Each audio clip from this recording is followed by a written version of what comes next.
mas pela misericórdia do Senhor se lembraram de mim e eu fico feliz por isso, muito honrado. Deus abençoe, continue prosperando vocês e que esse evento sirva para o nosso crescimento. Nós viemos aprender, porque particularmente eu, estudando, aprendi. Então espero que eu consiga transmitir para vocês o que eu aprendi. Eu coloquei ali, introdução, porque é isso que eu vou fazer, uma introdução. Eu não seria petulante ao ponto de dizer que abordaria o assunto com profundidade, porque o islamismo é um assunto bem complexo. Então demandaria um tempo muito grande de estudo, principalmente meu, e um tempo também de exposição muito grande. Então, como eu não tenho esse tempo de estudo tão profundo do assunto, e nós não temos esse tempo tão profundo para falar também, porque não há intenção, então eu coloquei a palavra ali, introdução, ok? Vai ser uma introdução ao islamismo. Mas se alguém quiser ver, tem um vídeo muito bom, eu indico 2 vídeos no YouTube. O primeiro vídeo se você colocar Augustus Nicodemos, que é Islamismo e o Cristianismo, você colocar no YouTube aparece. É um vídeo bem simples, muito fácil. Eu acho que de todas as mensagens que Augusto Nicodemos prega, é o vídeo mais fácil, porque ele não aborda a coisa profundamente. Então é um panorama.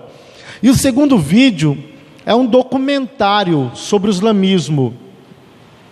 Eu não me lembro como que está, mas acho que você pode colocar assim no YouTube, História do Islamismo. Aí vai aparecer um vídeo de 40 minutos. História do Islamismo, parece um vídeo lá de 40 minutos. É muito bom para dar uma ideia geral. E livro para indicar, eu indico um livro chamado Islã Sem Véu. Islã Sem Véu. É um livro muito bom, da editora Vida. Você encontra na livraria Cantares. Eu comprei o meu na Cantares, por exemplo. Eu comprei faz tempo. Tem um outro livro também, que é Entendendo o Islã, que é muito bom, mais ou menos esse, Entendendo o Islã, você encontra também na livraria. Manancial tem ele, na Cantares parece que já acabou, tinha, mas que não tem mais. Então na Manancial, se alguém se interessar por aprofundar, tem esses materiais, ok? Então primeiro vamos tratar de alguns conceitos, para a gente poder estar familiarizado, né? Como o Samuel até falou, né? Os nomes são complicados demais, aqueles nomes difíceis, então por isso eu evitei ao máximo usar nomes próprios, ou principalmente nome de pessoas, para poder não ficar algo complicado. Então geralmente vou tratar mais dos conceitos, porque se a gente entender a ideia geral, já está excelente para a gente, ficou muito bom. Segundo os especialistas na ciência do Islã, muita gente costuma confundir os termos ligados a esta religião. É comum nós confundirmos, porque para o nosso dia a dia, aí a gente usa como se fossem sinônimos. Eu vou tratar um pouco sobre isso já. Por isso é necessário identificar e saber um pouco mais sobre alguns termos e conceitos importantes. Para entender e fazer as distinções, vamos seguir o modelo proposto Tariq al-Salam, autor do livro Islamismo, a Grande Batalha Espiritual. Ele que faz essa distinção dos conceitos. Então eu vou seguir as distinções que ele está propondo aqui, para a gente entender, ok? Então, identificando os conceitos. Muçulmanos. Então, geralmente a gente usa a palavra muçulmanos, né? Mas a gente não tem uma ideia, geralmente, do que significa a palavra muçulmanos. A ideia é que o muçulmano autêntico, aquele que submete. A palavra muçulmano é aquele que submete. Porque a palavra Islã significa submissão. Dentro das várias traduções, uma tradução mais usada é submissão. Então, o muçulmano é aquele que se submete à vontade de Alá, que se submete aos desejos de Alá. Então, se Islã é submissão, muçulmano é justamente aquele que se submete. Então isso é importante, porque até para uma ideia de uma soteriologia, até para uma ideia de salvação, isso aqui é importante, a gente entender esse conceito. Porque para o islamismo, a ideia de salvação, de servir a Deus é um pouco diferente do cristianismo. Então se a gente entende o conceito, porque é mais fácil a gente já poder entender mais para frente as ideias que eles têm de salvação, de serviço a Deus, de oração. Tudo isso é muito importante. Então, muçulmano vai ser justamente aquela pessoa que se submete, aquele que se submete a Alá. A palavra árabe para Deus é Alá, correspondente ao hebraico Elohim, que nós usamos. Então até as Bíblias, por exemplo, em árabe, a Bíblia cristã, a palavra lá é Alá, que é a palavra Deus para eles. Agora, significa a mesma coisa? Óbvio que não. Então, futuramente, se eu esquecer de falar isso, vocês me lembrem a diferença, tá ok? Entre a ideia, embora a palavra seja a mesma, há uma diferença muito importante que eu queria salientar depois, espero que eu não esqueça, então vocês me lembrem. Islamismo é o nome da religião. A palavra Islã, de origem árabe, seu significado básico é submissão. Então, se Islã significa submissão, islamismo é o nome da religião.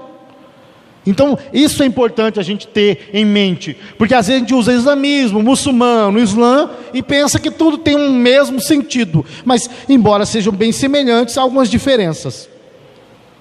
Corão ou Alcorão, existem essas duas pronúncias da palavra, Alcorão ou Corão, que é o livro sagrado dos islâmicos, daqueles que servem a Alá.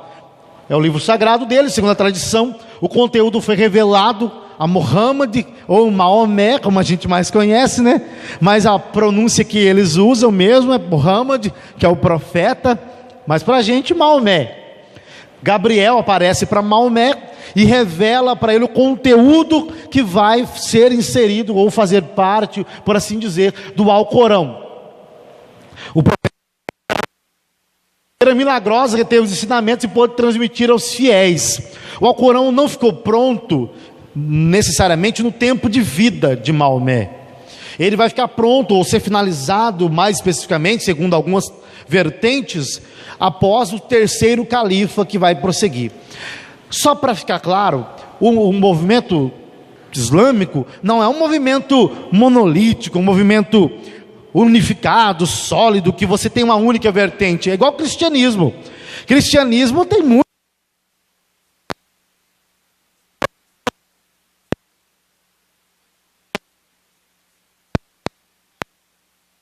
sólido e unificado. Você tem pentecostais, não pentecostais.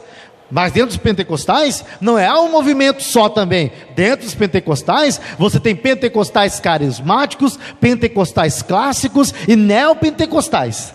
Dentro dos tradicionais, você vai ter tradicionais que seguem uma soteriologia calvinista, outros arminianos. Dentro deles também, escatologia, uns é dispensacionalista, outros aliancistas. Então, o cristianismo é um movimento diverso, por assim dizer. Quando você pergunta, eu sou crente, qual igreja você é? Da Batista. Isso não resolve o problema. É Batista tradicional ou renovada?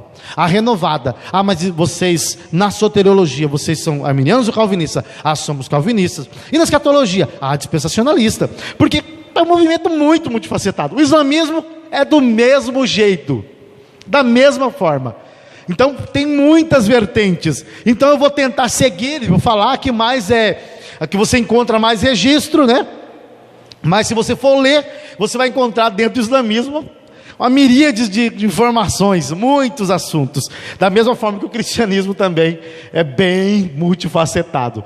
Os acadêmicos islâmicos afirmam que o Corão é uma cópia do livro original que está no céu. Então existe um livro original nos céus, que é o verdadeiro Alcorão, o livro sagrado, e o livro que eles têm é uma cópia daquele livro que está nos céus. Então quando Gabriel aparece para Muhammad ou Maomé, ele vai revelar o conteúdo que pertencia ao livro sagrado nos céus. Isso aqui para eles é importante, e isso atribui uma certa autoridade ao livro também. Mais para frente vou discutir. Então agora é só para você estar familiarizado com os termos mesmo. Árabe, outro termo importante. Nós não podemos, porque geralmente a gente confunde, né? Muçulmanos, árabes, muçulmanos. Mas não necessariamente. Porque os árabes, eles existiam bem anterior à origem da religião muçulmana, né? Quando o islamismo surge, mais propriamente no século VII, com alguns resquícios do século VI, você vai perceber que não existia os muçulmanos antes disso, embora eles dizem que sim, mas historicamente falando não. E os árabes não, os árabes já existiam, tanto que a península era a Península Arábica, onde eles apareceram. Então nós não podemos confundir, que nem todo árabe é muçulmano. Então quando a gente fala como se houvesse uma identidade árabe e muçulmano, não é verdade, não há essa identidade, porque nem todo árabe é muçulmano. Então existem árabes católicos, drusos, maronitas, ortodoxos, entre outros mais. Então, inclusive, eles são anterior ao movimento que vai surgir, o islamismo. Então não podemos confundir também da mesma forma que a gente fala, né? Por exemplo, turcos, muçulmanos turcos. Então, não necessariamente. Não necessariamente, que nem todos os muçulmanos são turcos. E nem todos os turcos necessariamente são muçulmanos. Então, você vai pegar uma pessoa que nasce na região da Turquia e diz que ele necessariamente há um princípio de identidade ali. Todo muçulmano é turco, todo turco é muçulmano. Não é verdadeiro. É a mesma coisa dizer que todo cuiabano é assembleiano, né? Todo cuiabano é assembleiano, não é verdade. Então existe cuiabano que não é crente, cuiabano que é presbiteriano, batista e sei lá mais o que. Então não é verdade a respeito também dos árabes. Então nós não podemos confundir. Todo mundo muçulmano respeita muito os árabes, porque Maomé, o Muhammad, veio desse mundo. Ele era dos árabes, do mundo árabe, nasceu ali, foi criado ali. E o Alcorão, inclusive, é escrito em árabe. E uma diferença importante, por exemplo, nós pegamos aqui a nossa Bíblia, que está em português, e nós acreditamos que é a palavra de Deus, a Bíblia é a palavra de Deus. Para eles não, ela não pode ser traduzida, porque a tradução para eles já é interpretação. Então, vai diminuir o valor do texto, igual os judeus também. Os judeus antigamente não aceitavam a Septuaginta, ou seja, a versão grega do Antigo Testamento, que foi produzida mais ou menos em 170 a.C. Os judeus ortodoxos não aceitavam, diziam que o texto, na verdade, o original é o hebraico, porque para eles o hebraico é um texto sagrado, porque é muito rico. Então, ao traduzir a Bíblia do Antigo Testamento para o grego, eles diziam que estavam inferiorizando o texto. Existia até uma expressão que era usada nos primeiros séculos da era cristã, que para se falar dos tradutores, que eram tradutore traidore, ou seja, todo tradutor é um traidor, porque ele corrompe o texto. Eles diziam, o tradutor corrompe o texto, então o tradutor é traidor. Então, eles diziam que a tradução é inferior. E para os islãos, ou para os islâmicos, o texto sagrado é o árabe. Você tem que saber ler. E árabe, isso é muito fácil. Se alguém quiser aprender, é super fácil. Pode começar a estudar, porque é molezinha. Daqui a pouco tem um textinho árabe ali para você ver como que é fácil para aprender. Outros termos importantes, algumas palavras devem ser levadas em conta para a gente aprender. Por exemplo, temos aqui Meca, que é uma cidade importante para eles, as 3 grandes cidades importantes, Meca, Medina e Jerusalém. Kaaba, também um termo importante para eles, vou explicar Kaaba daqui a pouco. Pedra Negra, outro termo importante, vou explicar também. Peregrinação, Hajj, Ramadã ou Ramadã, sunitas, xiitas, jihad, guerra santa, entre outros. São conceitos importantes que nós vamos ver agora.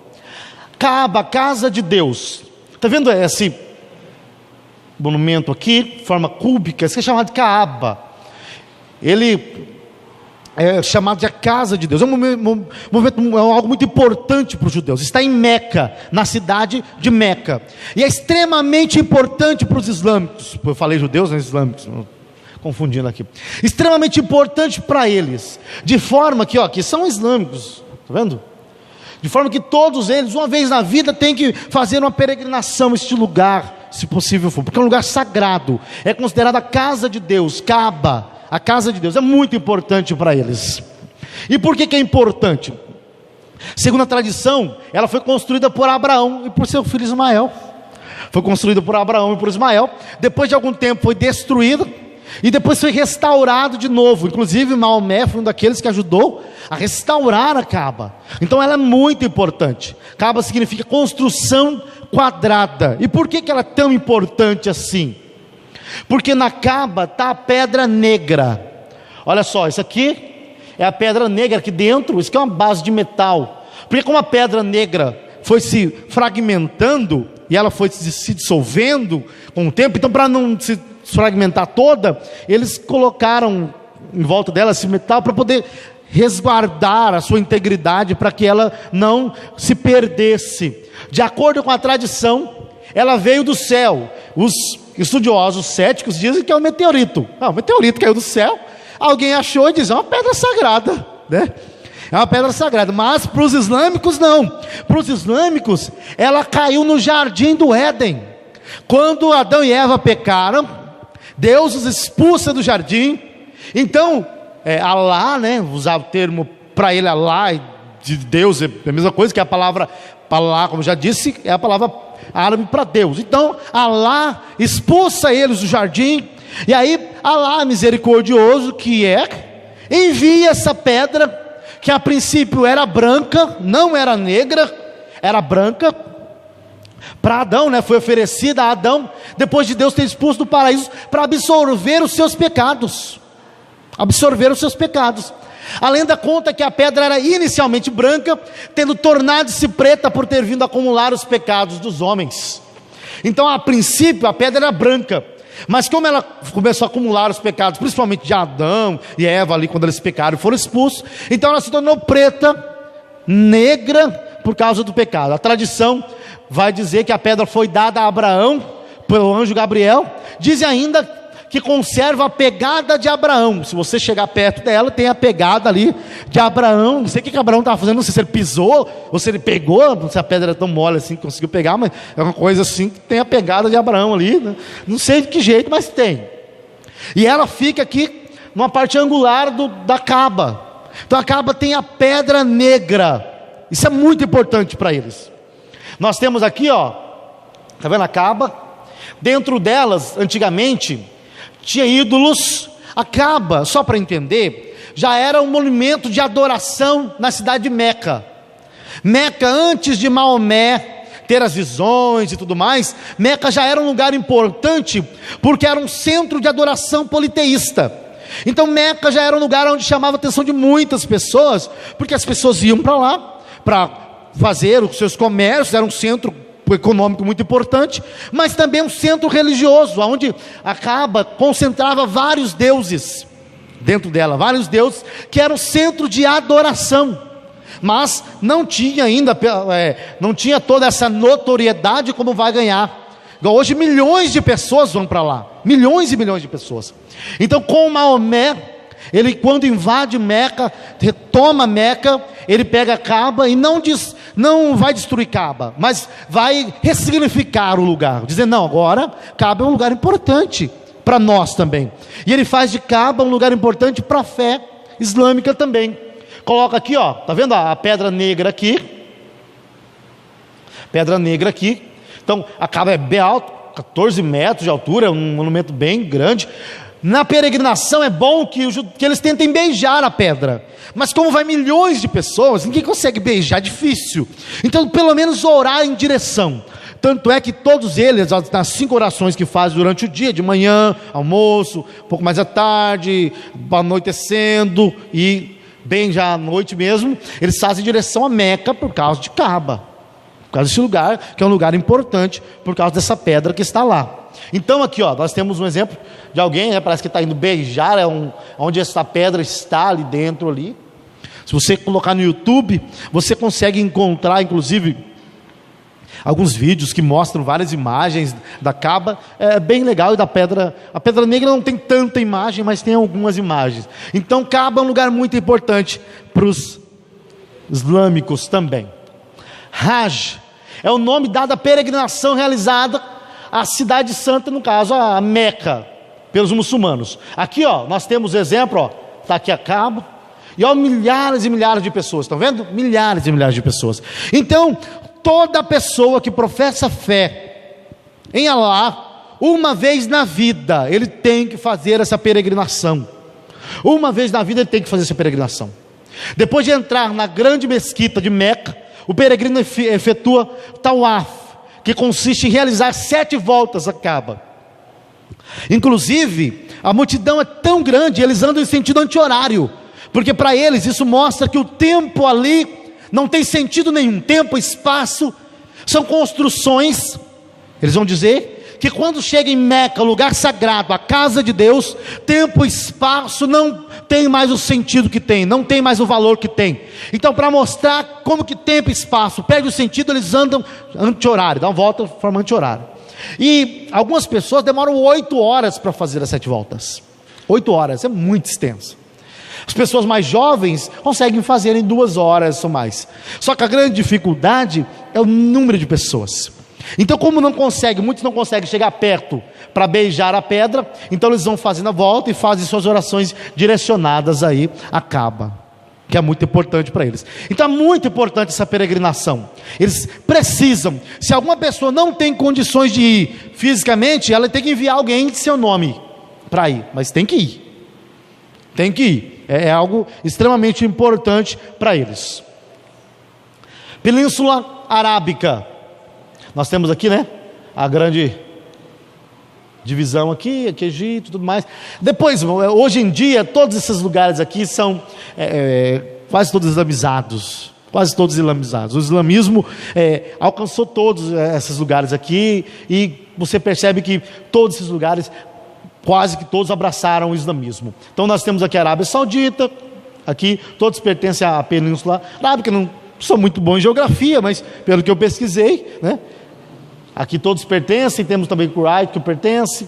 Então aqui vai passar uma grande divisão, mas essa região toda era a península, chamada Península Arábica. Eles antigamente era igual, por exemplo, a Europa antigamente, igual a Alemanha antigamente, né? A Alemanha antigamente, o Sacro Império Germânico, não era um império todo consolidado, mas eram igual bairros, como se fossem vários bairros, cada um com seus príncipes, depois que passou pelo processo de unificação. Tanto é que a Alemanha, como foi um dos últimos, por assim dizer, a passar pelo processo de unificação, teve problemas, porque depois não tinham terras. Tanto é que na Primeira Guerra, a Alemanha vai tomar da França 2 territórios importantes, Alsácia e Lorena, e a França vai ficar revoltadíssima, né?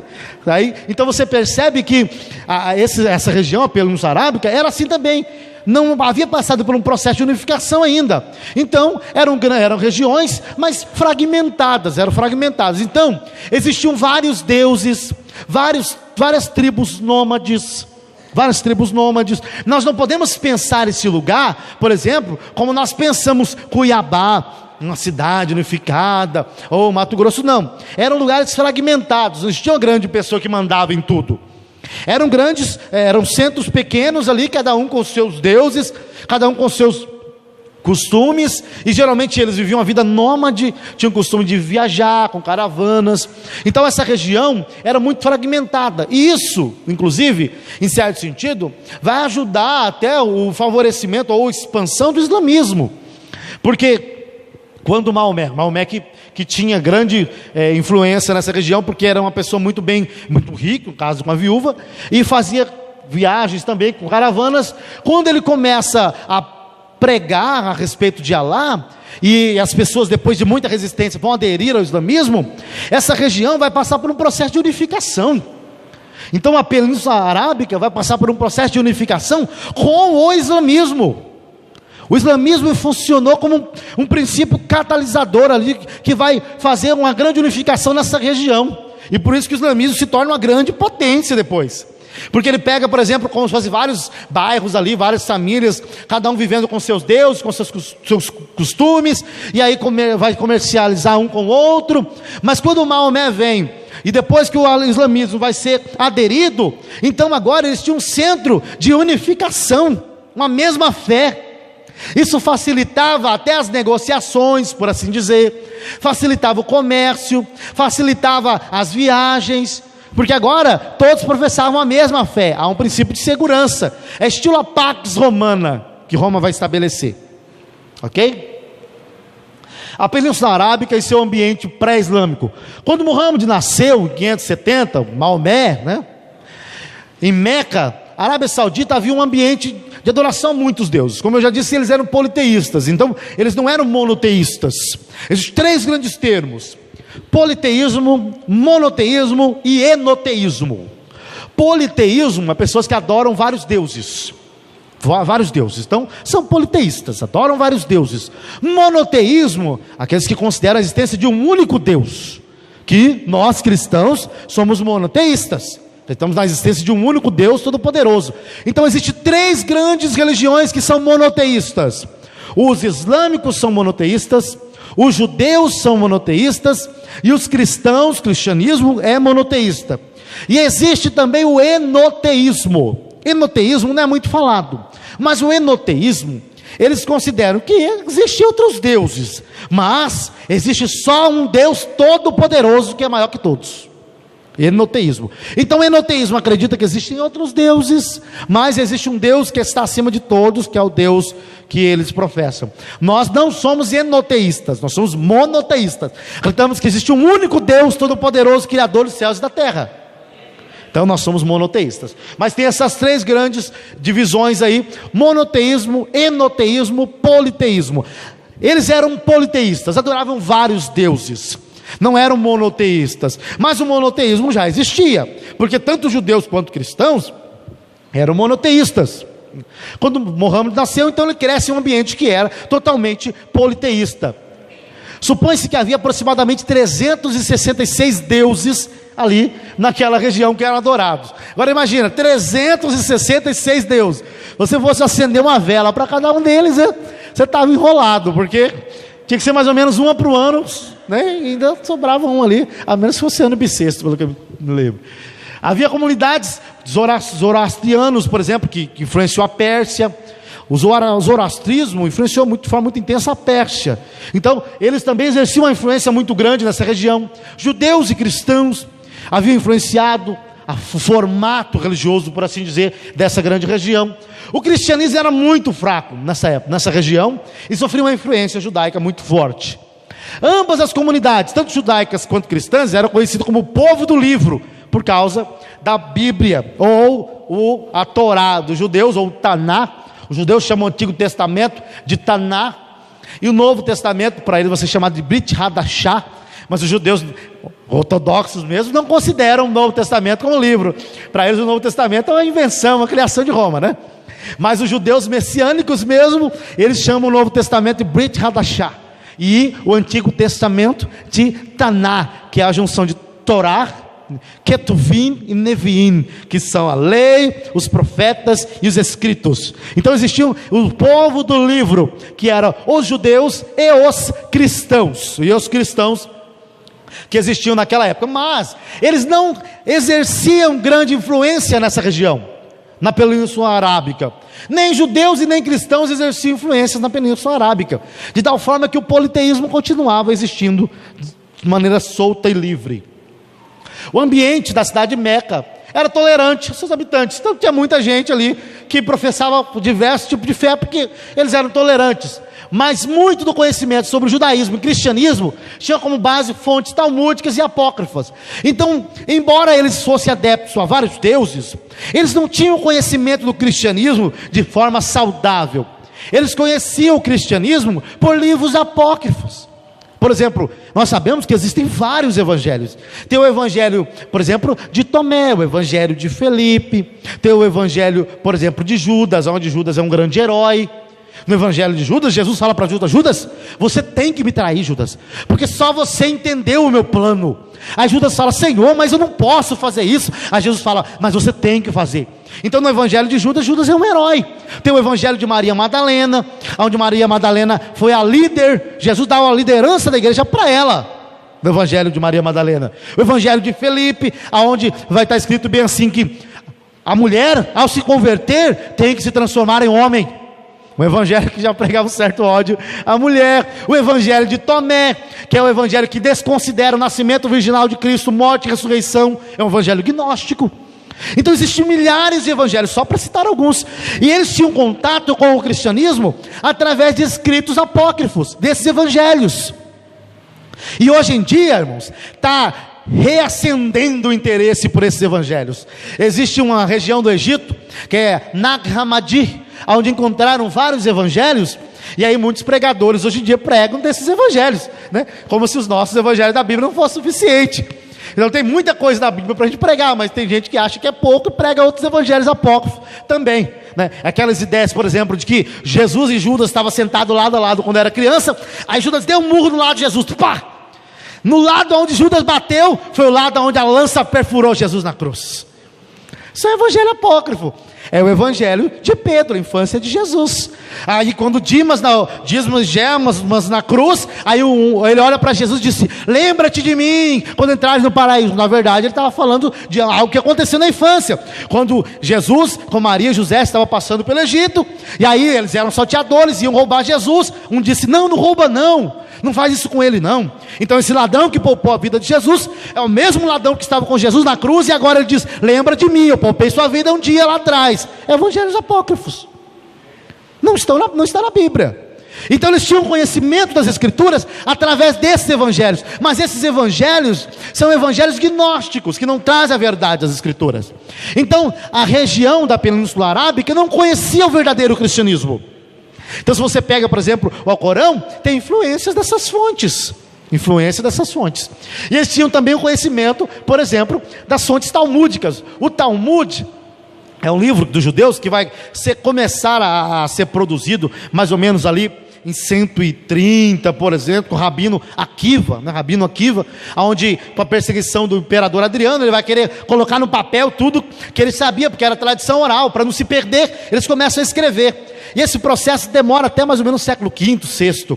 E aí vai ser as compilações do Talmud, que tem a Mishnah e Guemará, é o livro dos judeus. Talmud com tradições e tudo mais. E no Talmud, Jesus é retratado como um feiticeiro que aprendeu artes mágicas do Egito, e veio para Jerusalém fazendo feitiçaria. Então são registros do Talmud. Então existem dois Talmuds: Talmud Bavli, que é o Talmud de Babilônia, e o Talmud Yerushalmi, que é o Talmud de Jerusalém. Então eles tinham contatos tanto com o cristianismo gnóstico, tanto com o judaísmo através do Talmud. Então eles não conheciam as Escrituras de fato. A presença do zoroastrismo, eu já falei. Estudiosos de missiologia acreditam que a infidelidade cristã e judaica colaborou para dar autoridade às ideias de Muhammad. O profeta condenava todo tipo de idolatria. Então, como os judeus e os cristãos não eram muito fiéis, porque os judeus e os cristãos naquela região estavam compromissados só com o negócio, não estavam compromissados com a fé verdadeira, isso também deu base para mostrar para Muhammad ou para Maomé que o cristianismo era um movimento indiferente, insignificante, porque eles não tinham contatos com fontes primárias.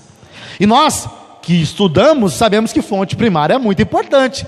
Então você faz um estudo acadêmico, por exemplo, você pode até citar fonte secundária, mas não tem o mesmo peso de fonte primária. A fonte de fato, por exemplo, se eu cito o irmão João disse que a Bíblia diz tal coisa, eu estou citando a fonte secundária, eu não estou dizendo o que a Bíblia diz, eu estou dizendo o que ele diz que a Bíblia diz. Mas se eu cito a Bíblia diretamente, aí é muito melhor, porque fontes secundárias têm distorções. Quer um exemplo? Como que a gente pode distorcer de forma fácil?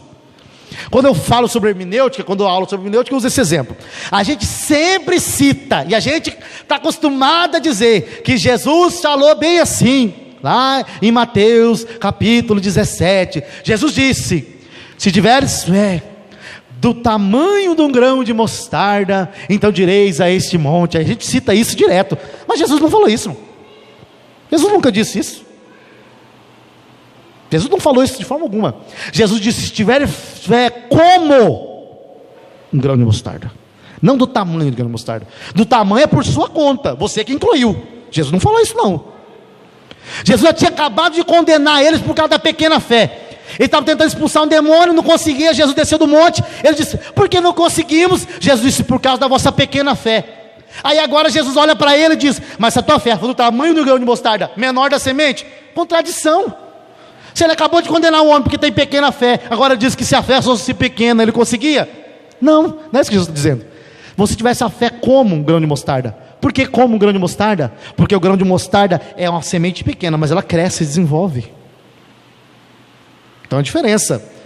Então nós temos que prestar atenção nisso também. Então eles não tinham contato, Maomé não tinha contato com fontes primárias. Ele conhecia o cristianismo através de uma cultura corrompida. Isso colaborou. Por isso que você pega e vai ler hoje em dia o Alcorão, você encontra algumas discrepâncias com as Escrituras. O interesse dessas duas comunidades, tanto judeus quanto gentios, estava mais no comércio. Estava preocupado mesmo em ganhar dinheiro. Ele estava preocupado em levar a fé deles ou qualquer outra coisa. Então, a infidelidade dos judeus e dos cristãos também fez com que o ambiente fosse favorável para o surgimento do islamismo e das condenações que Maomé vai fazer a essas pessoas. Eu estou traçando todo esse ambiente para você entender por que o islamismo surgiu, qual foi o ambiente que ele aparece, ok? É importante ter isso em mente, senão a gente acha que surgiu de um vácuo, né? Não existe essa ideia não, vácuo, só vácuo quântico, esse mesmo ainda tem energia lá. Politeísmo era uma marca evidente na Península Arábica, como eu já disse. O que levava as comunidades presentes ali a adaptar suas crenças aos interesses políticos e econômicos. Bom, se eu quero fazer comércio então com eles são politeístas, eu vou abrandar um pouco a minha crença para poder, me relacionar com eles. Então judeus e cristãos, na verdade, eles se relacionavam com aquelas pessoas, tinham comércio, tinham as relações, e eles não se preocupavam com o monoteísmo não. E a grande questão de Maomé é o monoteísmo. O que pega para ele é o monoteísmo. Ele vai ficar irado com isso. Ele não vai gostar disso. Ele é contra essa cultura politeísta. Muhammad e o início do Islã. Aqui temos a imagem, dele recebendo, parece que do anjo Gabriel, algumas informações aí. Muhammad, a sua mãe morreu muito cedo, e o seu pai também. Então ele, a princípio, teve a influência do seu avô, depois foi criado pelo seu tio, Muhammad Maomé. Estou usando o nome que eles usam ali, que é mais fácil. Então foi criado pelo seu tio. Mas ele teve uma influência muito importante do seu avô, porque o seu avô rejeitava os ídolos. O seu avô era contra o politeísmo. Ele achava que o politeísmo não era bom. O avô de Muhammad, então, era um adepto do monoteísmo. E ele passou esses valores a Muhammad. Então Muhammad já cresceu tendo uma certa rejeição do politeísmo de Meca. Ele não aceitava aquela adoração a vários deuses que existiam em Meca. Ele não gostava daquilo. Então ele já teve essa influência do seu avô. Ele começou a trabalhar para uma mulher chamada Khadija. Ele liderava as caravanas árabes, porque eles faziam os grandes comércios que tinham. E ele se tornou uma pessoa influente. Porque era uma pessoa que trabalhava muito bem.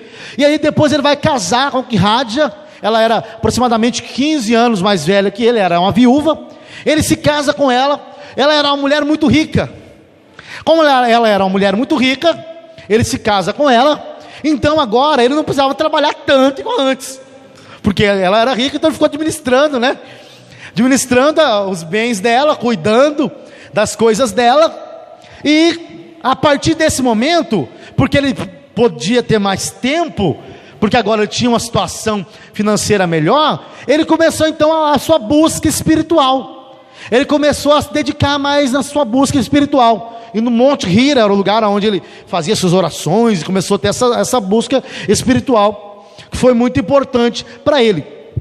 Porque ele começou então a ter essa busca espiritual, essa busca intensa, maior. Ele, a partir desse momento, depois de algum tempo, vai começar a ter as revelações. As revelações. Não há uma certa unanimidade bem sobre como aconteceu. Alguns dizem que ele estava dormindo, e parece que em sonho, ou em visão, ou realmente, Gabriel aparece para ele, começa a enforcar, ele diz, vai, recita, ou recita, e ele fica, recitar o quê? Não, recita, e ele recitar o quê? E o anjo está enforcando ele, depois que está quase morrendo lá, ele vai recitar então, que é a grande confissão de fé deles. Existe essa tradição. Como eu disse, existem várias tradições, então nessa parte é também difícil saber qual que é a certa. Ele começa a ter a visita de Gabriel e as revelações. A princípio Muhammad não entendeu essas revelações. Ele ficou meio assustado, meu Deus, e ele pensou até que era um demônio, inclusive. Pensou que era um demônio a princípio, porque ele não entendeu o que era isso, que revelações são essas. E aí ele chega e conta para sua esposa, Khadija, que vai dizer para ele, não é demônio não. E ela chama um parente dela, e essa pessoa, parece que era inclusive até um cristão, e essa pessoa vai dizer, não, olha, esse é Deus está se revelando para você. E a partir daquele momento, então, com o apoio de Khadija, ele vai começar a ter, então, essas revelações, e ela vai incentivar ele a ter ainda mais essas revelações. Não busque mais revelações. Houve um tempo que Gabriel parou de aparecer para ele, não falava mais com ele com tanta intensidade, e aí ele fica muito triste e muito desesperado, pensou que tivesse feito alguma coisa que houvesse entristecido Deus, ou Alá, e aí ele, no monte, pensou até em se jogar. Isso está no livro Islã Sem Véu. Quem lê esse livro vai ouvir a história, que foram escritos por muçulmanos que se converteram. E aí ele pensou até em se jogar, porque ele pensou: Deus não se agrada mais de mim, Deus não está falando mais comigo. E aí Deus envia Gabriel e diz: não, eu me agrado de você sim, não faça isso, eu me agrado de você. E Deus começa a falar com ele de novo. A principal mensagem proclamada nos primeiros 4 anos era que Alá é o único Deus, e Muhammad era o seu profeta. Então é uma mensagem centrada justamente no monoteísmo. Alá era o único Deus, e Muhammad era o seu profeta. E ele vai começar a ter essas revelações, e vai começar a pregar isso na cidade de Meca. Mas como eu disse que Meca era uma cidade politeísta, com vários deuses, o povo vai dizer: nossa, rapaz, que é isso? Não existe um único Deus, são vários deuses. Onde já se viu um único Deus? Tem um Deus para febre, um Deus para preguiça, um Deus para alegria, um Deus para, sei lá, outra coisa. Tem Deus para tudo, entendeu? Como assim um único Deus? Um Deus vai fazer tudo? Tem lógica, nem Deus pode fazer isso tudo. Então tem um Deus para cada coisa. Então eles vão começar a perseguir Muhammad, Maomé. Eles vão começar a ser perseguidos em Meca, porque eles não vão aceitar. E o grande problema é que o politeísmo em Meca estava ligado também com a economia. Porque lembra da Kaaba que eu mostrei para vocês? O cubo ali, onde era um centro de adoração politeísta. Na Kaaba, onde existiam todos os deuses ali, é onde as caravanas vinham de longe para adorar os deuses e também comercializava. Então agora Muhammad aparece e diz: não, vocês estão sendo idólatras, vocês estão fazendo idolatria ao único Deus, que é Alá, e eu sou o seu profeta. O povo diz: não, esse cara é muito presunçoso, o que é isso, rapaz? Né? O que esse cara está achando que ele é? E aí ele vai começar a ser perseguido, eles vão tramar até a morte de Muhammad. Para não morrer, ele vai fugir. Essa fuga é chamada de Hégira. Hégira é a fuga dele para Medina. Ele então vai fugir de Meca para Medina, que antigamente era chamada de Yatrib. A palavra Medina é a cidade do profeta. Não tinha esse nome ainda, Medina. Vai ser chamada Medina por causa de Maomé. Então antigamente ela era chamada de Yatrib, cidade, depois vai mudar para Medina, cidade do profeta. Isso aconteceu em 622 depois de Cristo, século VII. E para os islâmicos ou para os muçulmanos, o calendário deles começa aqui. Começa em 622, com a fuga de Maomé para Yatrib, para Medina. Então o calendário deles começa aqui, a partir de 622. Eles não contam o calendário como nós contamos, né? Antes e depois de Cristo. Eles contam a partir de 622. Irmãos, até aqui tá dando para acompanhar aí. É bastante informação, né? Mas é só para a gente entender o contexto um pouco, da onde que surgiu, né? Como que foi, contexto histórico. Isso é bom até para quem estuda, que cai até no Enem. Cai no Enem, inclusive, ó. É bom, né? É história. Você vai estudar seu desenvolvimento, né? Sobre a Península Arábica, quando eles tomam, por exemplo, o Império Bizantino, a queda do Império Bizantino no século V, ali mais para frente um pouquinho, as cruzadas no século XI, século XII, ali mais ou menos, também invade essa época. Então tudo isso aí é importante para quem está querendo fazer Enem aí, ou faculdade, né? Já formação grátis aqui, ó. Não vai precisar nem pagar, entendeu? E aí vai começar o conceito chamado de jihad. Jihad é um termo que não é necessariamente dos islâmicos. Hoje, né? A gente ouve a palavra jihad, ou os jihadistas. Os jihadistas são aqueles que são adeptos da guerra santa, mas o termo jihad não foi desenvolvido necessariamente por eles. Agostinho de Hipona supõe-se que foi o primeiro a falar desse conceito. Agostinho de Hipona, no livro Cidade de Deus, ele já tinha falado sobre isso. Por exemplo, em 410, quando os bárbaros, né, com Alarico, invadem ali Império Romano mais ligado à parte ocidental. E aí, Agostinho, então, para se defender, vai dizer, não, nós temos que lutar, porque senão vamos morrer, né? Então, a partir daquele momento vai desenvolver-se uma teologia da guerra. Uma teologia da guerra vai ser chamada de Guerra Santa, ou seja, para proteger a igreja, e proteger os cristãos, e proteger a nossa nação. Então nós lutamos sim, nós não lutamos por qualquer coisa, mas lutamos quando é necessário, uma guerra santa, ou seja, é uma guerra que tem princípios positivos, por assim dizer. Então Agostinho de Hipona vai ser o primeiro a desenvolver essa questão. Com o Tomás de Aquino depois vai ter uma retomada, mas os islâmicos, nesse intermédio aí, vai pegar esse conceito do jihad, e eles vão aplicar isso com Maomé, porque como estava morando em Medina, Maomé começa ali a evangelizar as pessoas de Medina, e aí muitos começaram a aderir à mensagem dele. Existe o único Deus, Alá é o único Deus, e Muhammad o seu profeta. E eles começaram a aderir e se converteram, então se tornaram muçulmanos, ou seja, aquele que submete a Alá. E aí eles começaram a aderir à mensagem de Muhammad.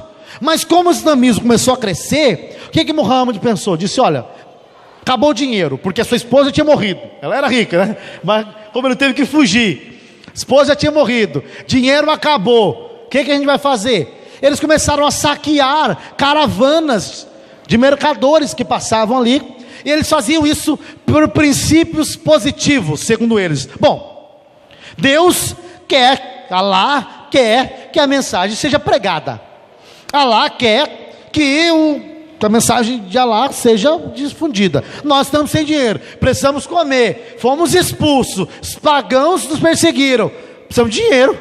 Oi, nada melhor do que tirar dos pagãos para os cristãos, né? Os muçulmanos, por assim dizer.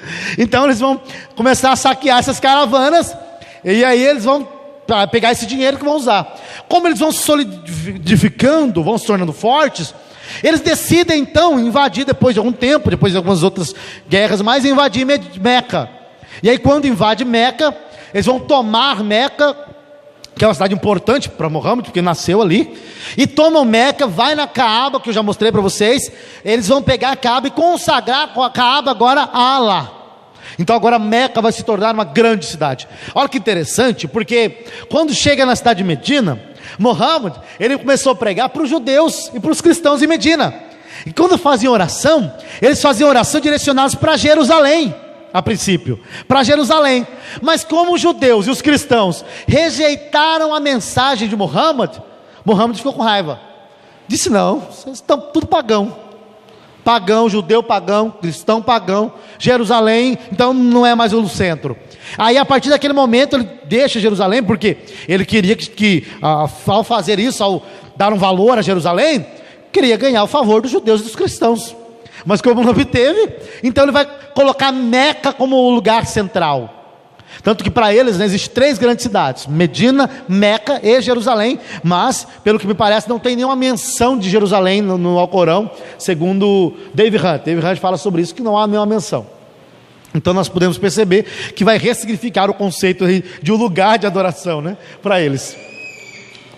Tópicos teológicos. Bom, como agora a gente já tem uma amplitude histórica da coisa, vamos entrar um pouco na teologia islâmica, por assim dizer, e aí fazendo alguns contrastes com o cristianismo, para ficar fácil para a gente entender, porque como a gente já tem uma ideia do cristianismo, né, se contrastar, fica mais fácil. E aqui já não vai ser tão pesado mais, irmão, sim, vai ser mais leve, tá bom?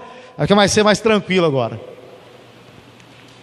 Deus, bom, a palavra Deus, na língua árabe, é Alá. Então, quando eles falam Alá, eles estão querendo dizer Deus, Alá, Deus. A Bíblia, como eu já disse, que os árabes, a Bíblia cristã, que os árabes, que são cristãos, usam, tem a palavra Alá, traduzida lá, Alá, porque Alá é Deus. Então Alá é Deus, para eles.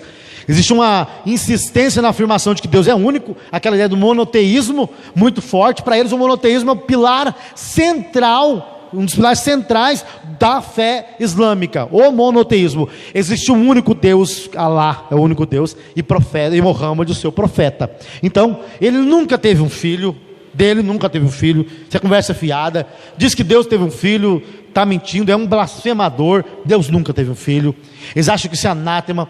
Em árabe, a palavra usada para Deus, como eu já disse, é o termo Allah mesmo, a mesma palavra que em hebraico às vezes é Elohim, a palavra usada em hebraico, por exemplo, o livro de Gênesis, nós temos no capítulo 1, né, verso 1, que é: no princípio criou Deus os céus e a terra, Bereshit bara Elohim, ou seja, no princípio criou Deus os céus e a terra. Então a palavra hebraica para Deus é Elohim, Bereshit bara Elohim, no princípio criou Deus. Então, se fosse na Bíblia que os árabes usam, vai estar Allah, porque é a palavra para Deus que eles usam. Agora a grande questão é o seguinte: a palavra Allah, mesmo tendo a ideia de Deus, mesmo sendo a mesma palavra, não significa que é o mesmo Deus. Isso é importante que nós tenhamos em mente. Não é o mesmo Deus, embora eles enfatizem que sim, porque o argumento deles é assim: não, é o mesmo Deus. Você se lembra? O Deus de Abraão, Deus de Isaac, Deus de Jacó. Só que quando você compara o conceito de Deus que o Alcorão apresenta, é diferente do conceito de Deus apresentado nas Escrituras. O conceito de Deus apresentado na Bíblia é diferente do conceito de Deus apresentado no Alcorão. Inclusive, até algum ramo do judaísmo tem uma concepção de Deus bem semelhante à concepção que o islamismo apresenta. O judaísmo também não é um movimento monolítico, né? Existe muito, o judaísmo é um movimento muito grande. Na atualidade mesmo, você for pesquisar, tem os sefaraditas, os caraítas, ainda tem os judeus do movimento reformado, judeus ortodoxos. Então você percebe que é um movimento muito grande. Então não existe também um movimento monolítico, mas o conceito de Deus é diferente. O Deus apresentado na Bíblia não é o mesmo Deus apresentado no Alcorão, não é o mesmo Deus. Ao comparar as duas, então, se você por acaso se deparar com alguém que fala isso, mas a palavra Allah significa Deus, ok, embora a palavra seja a mesma, o conteúdo ou significado não são os mesmos, não são os mesmos. Isso é importante. Por isso que Paulo, em 2 Coríntios capítulo 11 ali, ele fala: aqueles que têm pregado um outro Jesus, um outro Espírito, um outro Evangelho. A palavra é a mesma, Jesus, Espírito, Evangelho. Mas Paulo disse: não, embora eles usem a palavra Jesus, o sentido não é o mesmo, não é o mesmo Jesus que eu estou falando. Então, embora usem a palavra, o sentido é diferente, ok? O sentido é diferente, tá? Algumas observações importantes, como já disse. A outra palavra associada a Deus, que é muito usada pelas comunidades cristãs, é o Ar-Hab, que significa Senhor, e contém a mesma ideia da palavra Allah, e está associada a Jesus. Não é possível comprovar através de documentos a ideia de que o nome Allah provém de um Deus pagão. Agora, a palavra, como eu disse, Allah significa Deus, e não vem de uma ideia de uma palavra ser pagã, não. Alguns tentam, desqualificar a palavra. Não, Allah, a palavra pagã, não. A palavra significa Deus. A questão não é a palavra em si, é o sentido da palavra. O que significa? Porque se nós morássemos lá, nós iríamos usar a palavra também, porque é a palavra que a língua que eles permite. Como os gregos, para os gregos mesmo, somente do período clássico, Deus era Theos, Deus. Para os hebreus, Elohim, ou Javé, da revelação de Êxodo capítulo 3, Deus aparece para Moisés e diz: eu sou o que sou, em hebraico Yud Rei Vav Rei, que nós traduzimos ali como Yavé, Javé. Ninguém sabe qual é a pronúncia correta, porque só tem consoantes. Quem que sabe pronunciar só consoantes? Pega aqui, B, C, D e F, pronuncia isso aí para mim. Para pronunciar você tem que colocar vogal lá, A, E, I, O, né?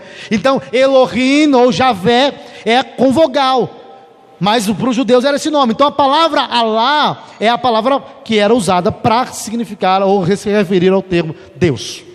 A pessoa de Jesus Cristo, para eles, Jesus foi um profeta muito importante.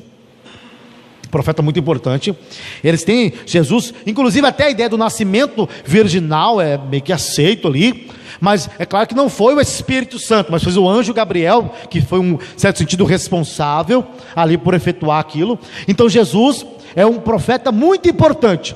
Para os islâmicos tem 6 grandes profetas muito importantes, que foi Abraão, Noé, Moisés, Davi, Jesus e Muhammad, Maomé, o último e maior de todos os profetas. Mas Jesus foi um grande profeta, sem pecado, nascimento virginal.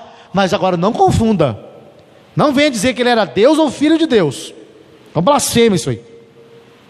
Eles têm uma dificuldade com a concepção do abstrato. A ideia de conceitos abstratos para ele é complicado, igual as crianças de hoje em dia, né? As crianças de hoje em dia também estão tendo essa dificuldade, porque passam o tempo todo no celular, não lê livros de literatura bons, né? O campo do simbólico não vai sendo desenvolvido, ou se desenvolve da forma correta. Então, eles têm dificuldade com esse campo do simbólico, do abstrato. Para eles, a coisa é tudo concreta. Então, se de falar para eles assim, ó, Jesus é filho de Deus, significa então que Deus teve relação sexual com Maria, aí Jesus nasceu. É a única forma para dizer que Jesus é filho de Deus, não tem outra forma. Ah, Jesus é filho de Deus? Ah, então Deus desceu, teve relação sexual com Maria? Como que pode isso? Porque para eles a relação sexual, principalmente quando há a ejaculação, vou usar logo a palavra, principalmente quando há ejaculação, a pessoa já não é tão pura quanto anteriormente. Então como que Deus poderia fazer isso? Inconcebível. Concebível. Deus não tem filhos. Deus não tem filhos, os seres diziam. Então Jesus, ele é um grande profeta, mas os cristãos e os judeus são blasfemadores. Eles diziam blasfêmia, né? Crucifica, tal. Porque para eles isso era inaceitável. Com esse pensamento haveria de aceitar que Deus teve relações sexuais com Maria ou qualquer outra mulher para que houvesse o nascimento de Jesus, o que para eles não dá. Eles não têm essa ideia de uma concepção de se usar a palavra filho em um outro sentido, não necessariamente só no sentido de geração biológica, porque quando a gente fala que Jesus é filho de Deus, nós não acreditamos que Deus teve relação com Maria, né? Ninguém acredita nisso. Então a palavra tem um outro sentido, mas por campo do simbólico, dessa questão do abstrato, para eles isso aí não pega não. Então, se você for conversar com alguém que esposa a fé islâmica, então você já tem que saber para ele que ele acredita que Jesus foi um grande profeta, mas não necessariamente Deus. Ah, e outra coisa, depois eu vou falar sobre isso lá na frente, mas Jesus também não morreu na cruz, tá? Alguns inclusive dizem que foi Judas que morreu, não Jesus. Jesus não morreu não. A Trindade e o Espírito Santo, eles não acreditam na Trindade. Para os islâmicos, o conceito de Trindade inclusive também é um blasfêmico. Blasfemo, por quê? Porque há um único Deus. O monoteísmo, volta a reafirmar, é um pilar central do islamismo, um pilar central. Há um único Deus, não tem essa ideia de trindade. Por exemplo, nós também acreditamos que existe um único Deus, né? Os judeus também acreditam. Por exemplo, existe aquilo que para os judeus é chamado Shema Israel, que a partir de Êxodo capítulo 6, que é ouve Israel, Shema, de hebraico para ouve Israel, o Senhor teu Deus é um. Mas a palavra um em hebraico é um sentido não de um, no sentido único, mas um no sentido de unidade que abrange uma certa divindade, uma certa diversidade. Por exemplo, você pega uma pocã, você fala é uma pocã, mas tem gomos, tem partes. Então é uma unidade ali, mas que engloba uma certa diversidade. Interessante que a palavra é essa. A palavra Elohim, inclusive, na tradição literal, é deuses. Deuses, no plural. Isso é interessante. Então os judeus também tinham essa concepção do monoteísmo, nós também temos. Só que nós acreditamos que é o único Deus, mas em 3 pessoas.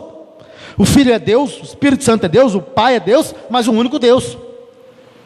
Um único Deus. 3 pessoas distintas, mas um único Deus. Uma única essência em 3 subsistências, como foi definido no Concílio de Calcedônia. Ok? Então para eles o conceito de trindade também é um conceito que não desce. A ideia de Espírito Santo não tem ideia de Espírito Santo. Você pega, por exemplo, o Evangelho de João, capítulo 14, quando Jesus disse, enviarei outro Consolador. A palavra usada ali, allos parácletos, para outro Consolador do grego, é uma ideia de alguém que está ao lado com a finalidade de ajudar, né? Allos parácletos, ou seja, a outro ajudador. Para eles não tem isso. Eles interpretam a palavra parácletos como períclitos. que, para se utilizar, inclusive, referir-se ao próprio profeta. Na Bíblia lemos a palavra, os muçulmanos vão usar a palavra com um sentido diferente. A palavra que os muçulmanos utilizam é períclitos, que tem um significado de o exaltado. E dizem que o texto de João refere-se ao profeta do Islã, no caso, a Maomé. Então, quando Jesus disse no Evangelho de João, no capítulo 14, eu vou enviar o períclitos, não o paráclitos.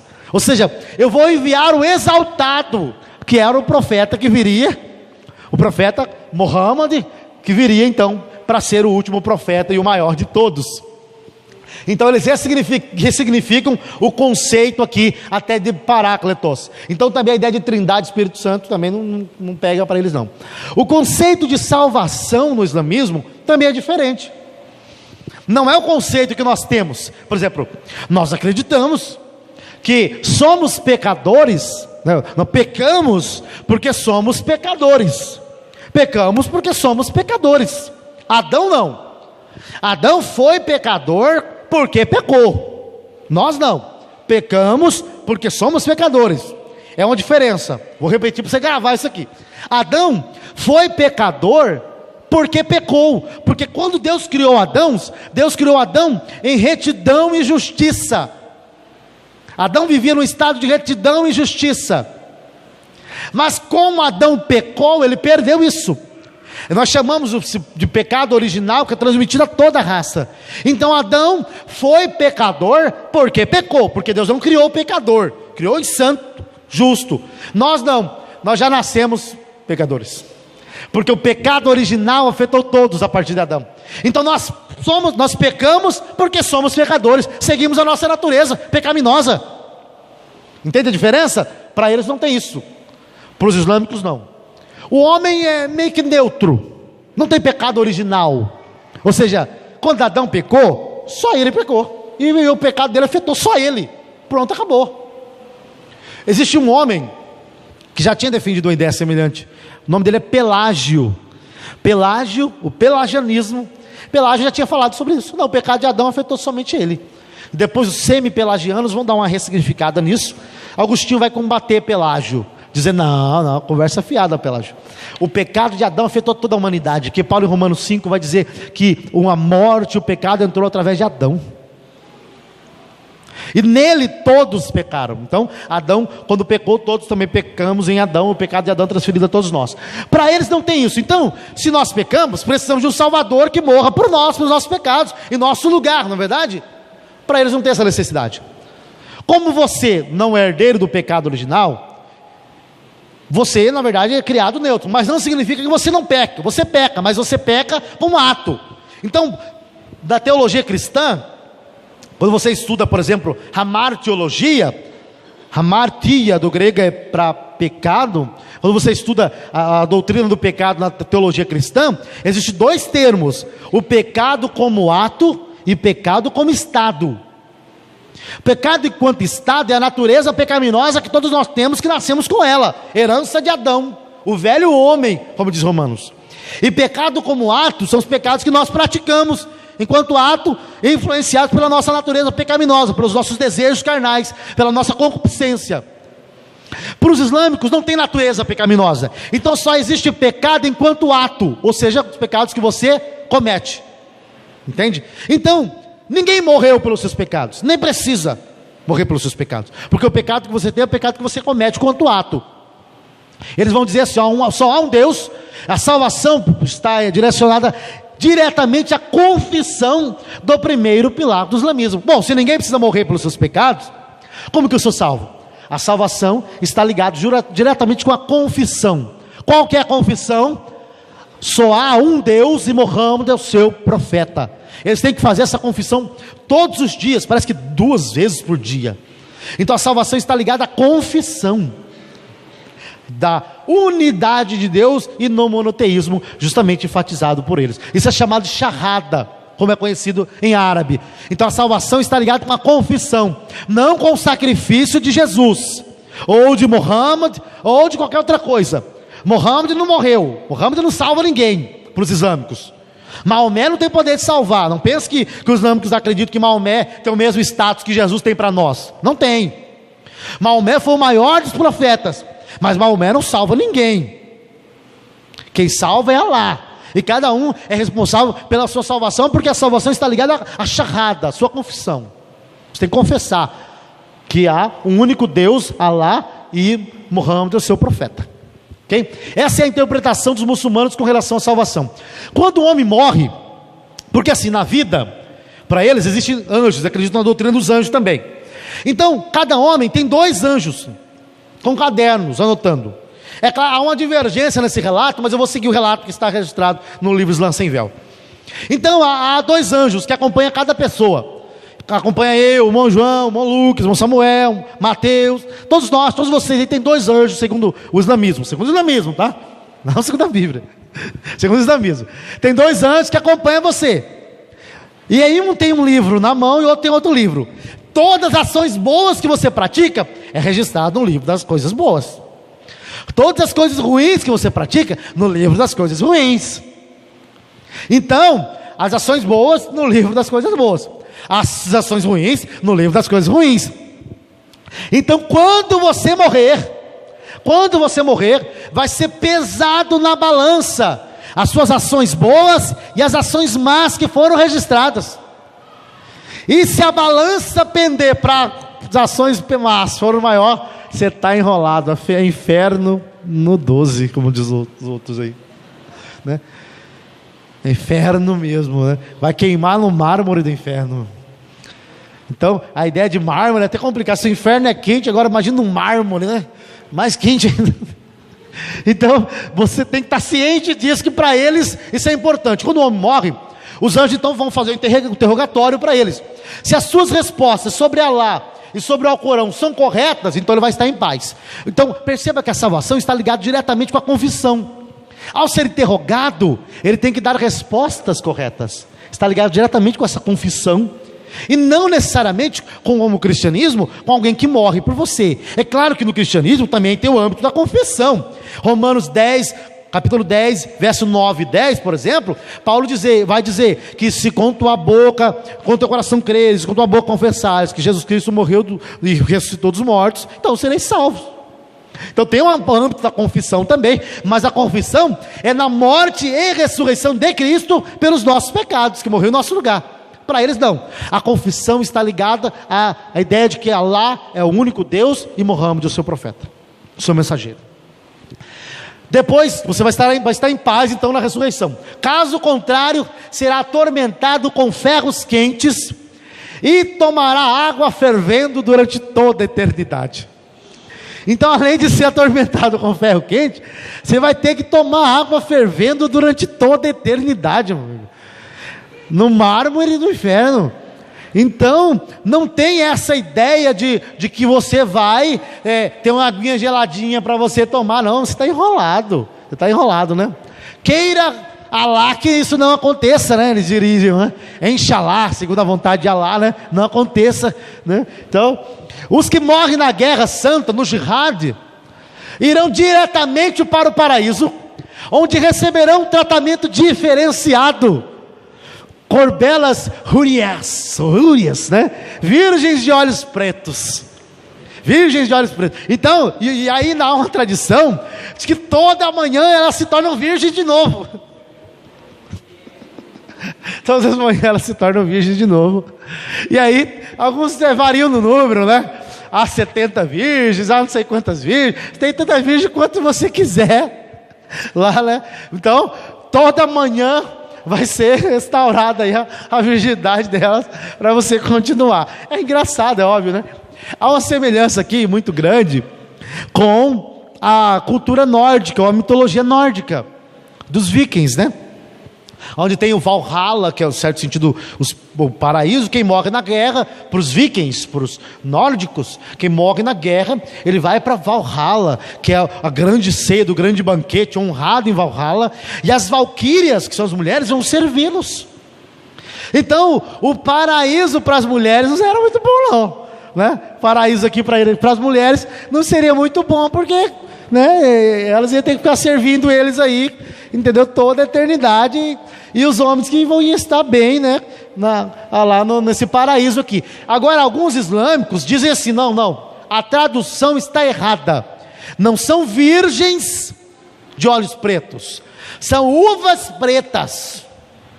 Uvas pretas que ele vai comer por toda a eternidade. Eu duvido que aqueles homens estavam brigando por causa de uva preta. Eu acho pouco provável, né? Mas, quem sabe? O inferno está preparado para os cristãos e judeus e todos aqueles que não creem em Muhammad como profeta enviado por Alá. Então, se você não crê, você está destinado aí a esse destino, né? A salvação é obtida por meio da conversão ao islamismo e da crença em sua mensagem. Portanto, podemos resumir esse tema da seguinte maneira: cada pessoa se salva a si mesma. Ninguém pode pagar as dívidas do outro. A ideia de que Jesus morreu em nosso lugar, o sacrifício substitutivo de Cristo, não. Ninguém pode pagar a dívida de ninguém. Os muçulmanos dizem que seria impossível que um justo como Jesus pudesse morrer na cruz, substituindo o pecado e o erro dos outros. O fator substitutivo para eles é inadmissível. Não, Jesus não morreu por ninguém. Um homem justo como Jesus não morreria numa cruz por causa do pecado de outra pessoa. Não tem lógica. A pessoa que não segue os 5 pilares da fé islâmica estaria também de imediato condenada. Então, um outro conceito importante, aqui está escrito do nome de Alá, como eu disse para vocês, é muito fácil se alguém quiser aprender, tá? Sim, só você aprender a desenhar isso aqui e tudo bem. Particularmente eu super apoio, entendeu? Né? Alá tem todas as coisas pré-determinadas, as boas e as más por toda a eternidade. Sua doutrina principal é o fatalismo. Qualquer coisa que acontece na vida de alguém é porque Alá assim o quis. É uma ideia de um fatalismo mais forte, uma predestinação bem pesada. Então tudo que acontece é porque Alá determinou, tantas boas quanto as ruins. Então o termo Inshallah, né, tipo queira lá, parece que essa ideia é bem frequente, porque ele determinou tudo. Então o que for segundo a vontade dele vai acontecer. Não há essa ideia de uma liberdade humana para você tomar decisões, por assim dizer. Só que ao mesmo tempo parece que isso é requerido das pessoas, porque elas têm que seguir certos pilares. Está meio complicado isso aqui. A humanidade, o pecado, como eu disse, não existe a ideia de pecado original. Para eles o ser humano não teve a sua natureza mudada depois da queda, não teve isso. Mas é ensinado que o ser criado possui uma fragilidade. Bom, embora nós não tenhamos o pecado original, o ser humano possui uma fragilidade que pode lhe conduzir ao erro. Dessa forma, os se tornam pecadores impulsionados por essas ações pessoais equivocadas. Então, não há pecado original, mas a natureza humana é frágil. Porque ela é frágil, então ela pode correr o pecado. Cada pessoa está ligada a um ato praticado. Então, o pecado é só como ato mesmo. As boas ações serão avaliadas perante as más, no dia do juízo final. E estas podem ajudar a pessoa a ganhar o perdão de Alá. Então, por isso que eles têm como fundamento, um dos fundamentos, é a esmola. Tem que ajudar porque boa ação, senão está enrolado. Enquanto que no cristianismo, a boa ação não é em si a grande coisa. Por exemplo, você tem em 1 Coríntios, capítulo 13, né? Onde Paulo fala: ainda que eu pegasse, desse toda a minha fazenda aos pobres, que meu corpo fosse queimado, ainda que eu falasse língua de anjo, ou seja, qualquer outra coisa, se não tivesse o amor, nada disso me adiantaria. Então no cristianismo não é as boas ações pelas boas ações. Nós não fazemos boas obras para ser salvos. Nós praticamos as boas obras porque somos salvos. Então essa é a diferença. Então nós somos chamados para as boas obras, fomos salvos, por isso vivemos assim. E para eles não, está ligado diretamente com o processo mesmo de salvação. Isso é importante para eles. Então não existe a necessidade de que Deus estabeleça o perdão em uma base moral necessariamente, não. Por isso o muçulmano não vê nenhuma necessidade de um salvador, tampouco há um caminho que possa levar à salvação por meio de sacrifício de alguém. Não tem essa ideia não, isso é conversa fiada. O próprio esforço pessoal é a verdadeira fonte de esperança. Os 5 pilares do islamismo, então, para a gente entrar aí num ponto importante.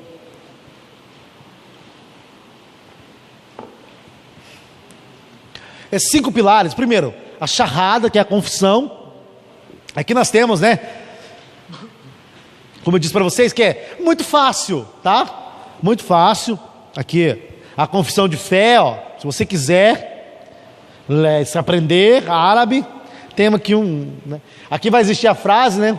Ninguém é digno de adoração, exceto Alá. E Muhammad é o mensageiro de Alá. Então, ninguém é digno de adoração. Não existe ninguém digno de adoração, exceto Alá. Só Ele é digno de adoração. E Muhammad é o seu mensageiro. E aqui está a mensagem aqui, né?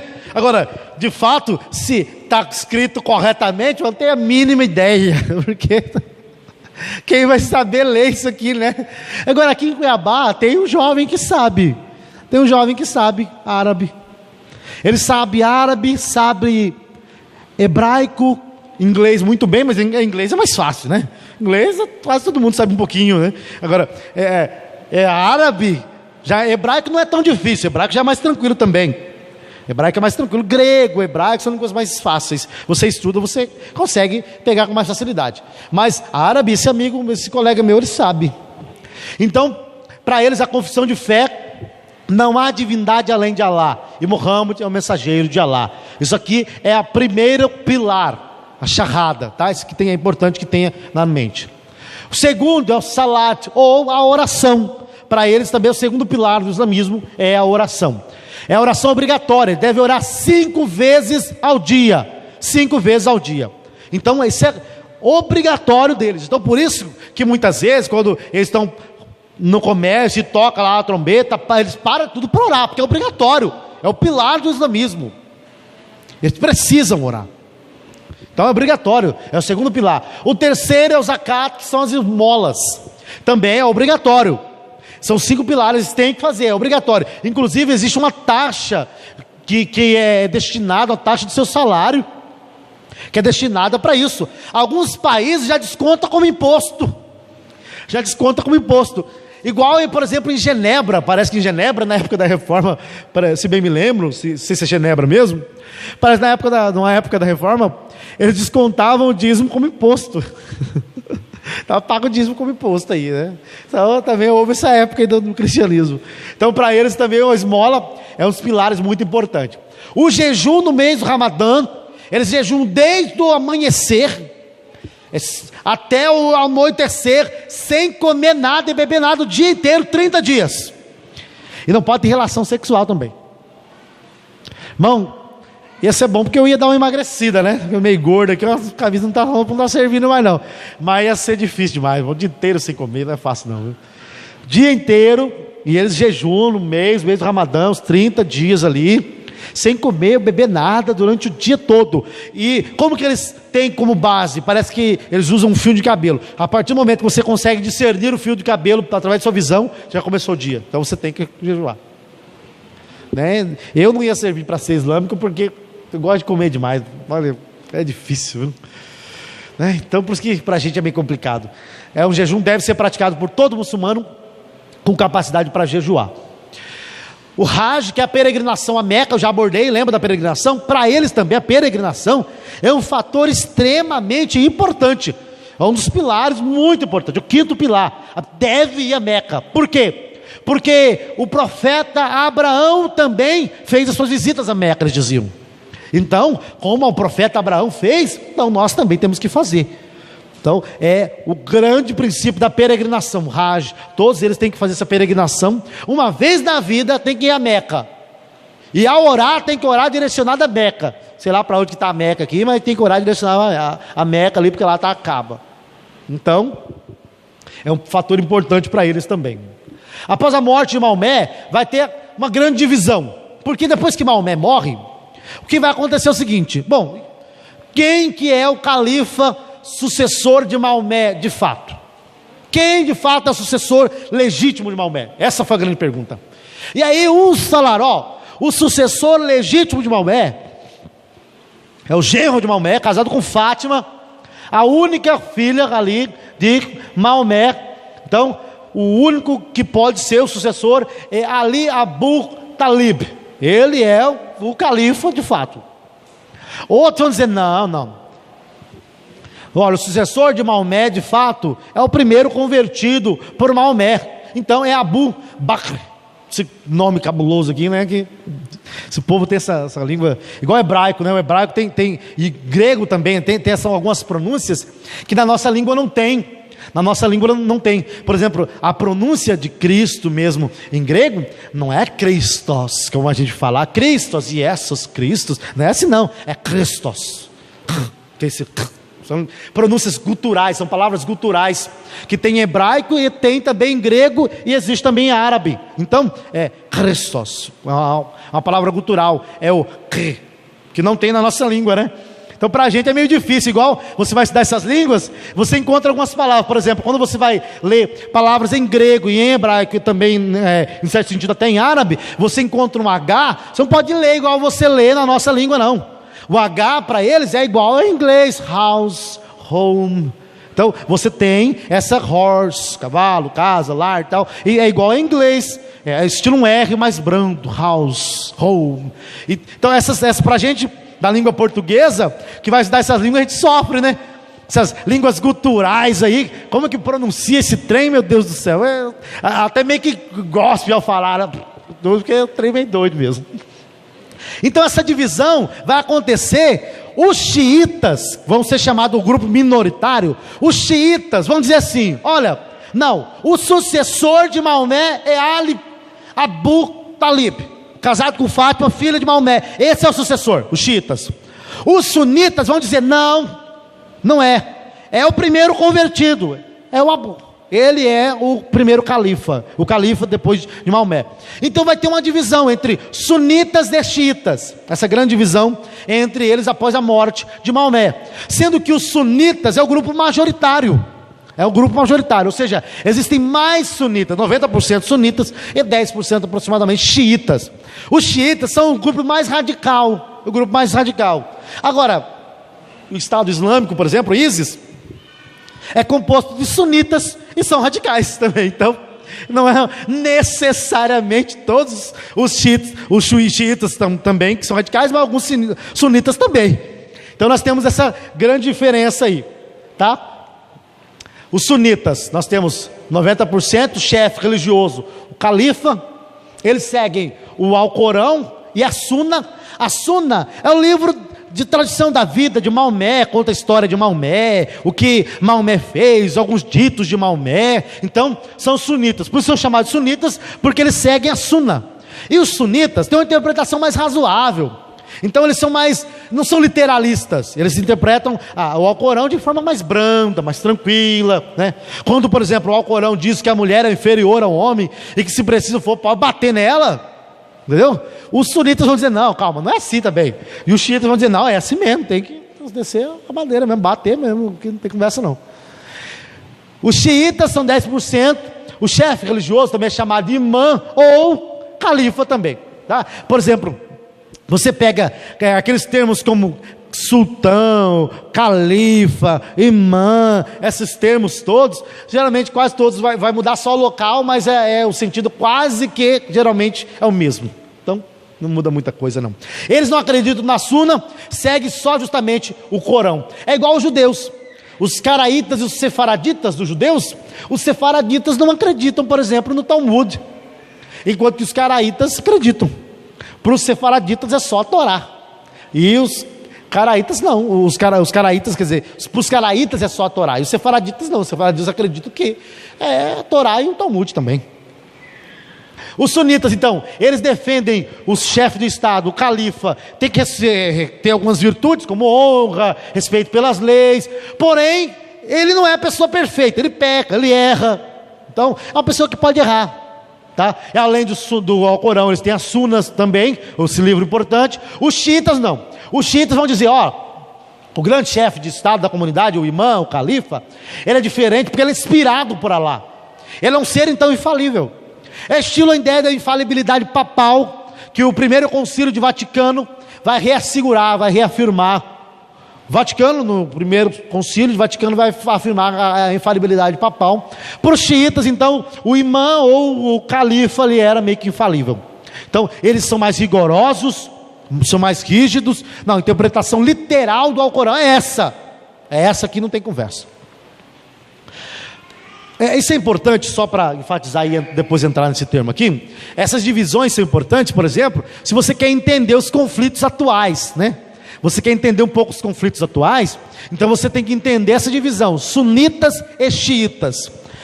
Para você entender a diferença, xiitas são os mais radicais. Então, quando alguém fala alguma coisa, você fala né? Então, xiitas, radicais, xiitas. Para ficar didático aí, grava isso aí. Você tem que ter um recurso para você gravar, né? Xiitas, então, são os mais radicais aí. Sunitas, então, são os mais, a ideia dos os mais maleáveis. Só que na atualidade, por exemplo, nós temos vários grupos. Você vai ter, por exemplo, alguns lugares como o Irã e o Iraque, que são na atualidade predominantemente xiitas. O Irã e o Iraque era a antiga Babilônia. Iraque de Saddam Hussein, né, que caiu, tal, o ditador Saddam Hussein. Então, esse país hoje são predominantemente xiitas, a ala radical.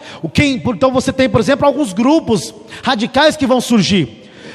Existia, por exemplo, um grupo que surgiu com Osama Bin Laden, chamado Al-Qaeda.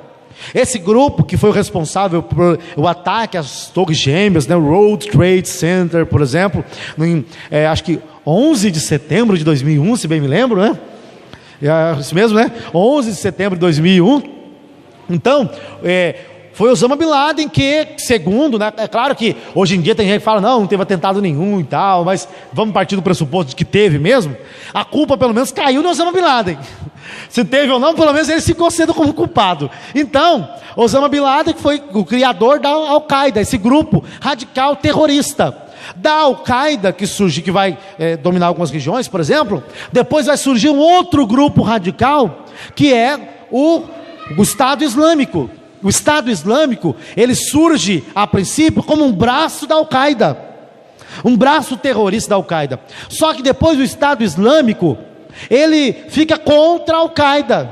O Estado Islâmico fica contra a Al-Qaeda. O Estado Islâmico, que vai ser depois chamado de ISIS. O Estado Islâmico é majoritariamente, por assim dizer, sunitas e não xiitas. Ou seja, aqueles que não são radicais. Isso aqui é para você entender o contexto atual dos conflitos, tá? Você quer entender, então eu estou dando um panorâmico para você entender. Então a guerra, por exemplo, que existe na Síria, são de vários grupos. Por exemplo, o ditador da Síria, Bashar al-Assad, que é um ditador aos moldes de Saddam Hussein, que tinha no Iraque ali, por exemplo. Bashar al-Assad é um ditador. Com a Primavera Árabe que houve na Síria, que é um movimento de protesto a favor de uma democracia contra as ditaduras, muitas pessoas vão na rua protestar contra a ditadura de Bashar al-Assad. Bashar al-Assad vai mandar matar muitas pessoas. Então, a partir desses conflitos dentro da Síria, vai surgir vários grupos. Então, na Síria, por exemplo, tem o Hezbollah, que é um grupo que apoia Bashar al-Assad, um grupo também islâmico. Hezbollah apoia Bashar al-Assad. Nós vamos ter, por exemplo, o Estado Islâmico, também chamado de ISIS, que são compostos de sunitas, que estão atacando os xiitas dentro da Síria, e também são contra Bashar al-Assad, então são contra o Hezbollah. Para você entender o rolo. Então nós temos Hezbollah, apoia Bashar al-Assad, que é contra o Estado Islâmico, que também é contra, um certo sentido, os xiitas. E o Estado Islâmico é contra Bashar al-Assad, porque o Estado Islâmico quer implementar um Estado Islâmico onde todos se submetam a Allah. Todos se submetam a Allah. Aí você vai ter também depois ali Al-Qaeda desempenhando algum papel ali. Você tem Boko Haram também em outras regiões. Tem o Talibã lá para a banda da Líbia. Ou seja, bom, é muita coisa. Então o movimento islâmico, como eu disse, é um movimento bem complexo.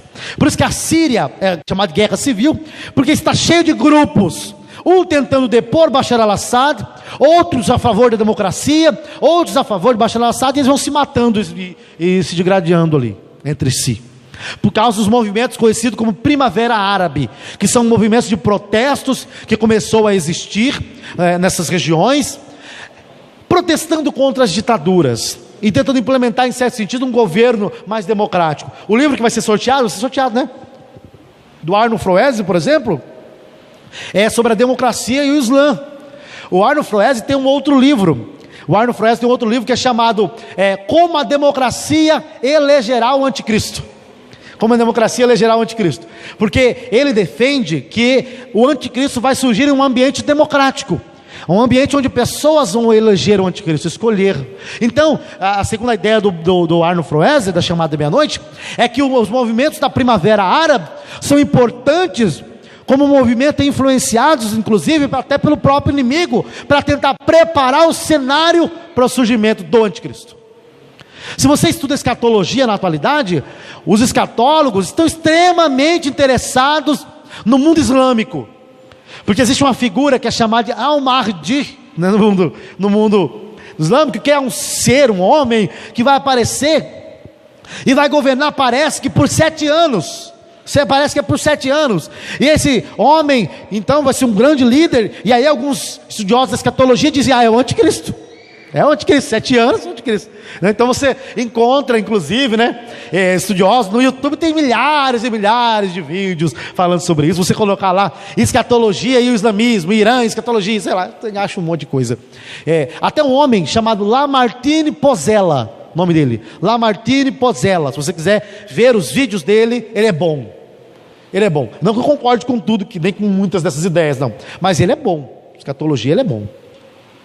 E aí, você tem então, esses movimentos do islamismo, que em certo sentido influenciam todo o modo de viver, uma cultura, e influenciam inclusive até muitas coisas no Brasil, né? Então existe uma influência muito importante. Ganhar muçulmanos para Jesus, em certo sentido, é desafiador. É desafiador. Então, quando a gente fala sobre evangelização desses povos, a primeira coisa que nós precisamos saber é o seguinte: não existe um método definido de evangelismo que diz, esse para, acabou, é esse aqui. Não tem isso. Existem métodos de evangelismo que nos auxiliam.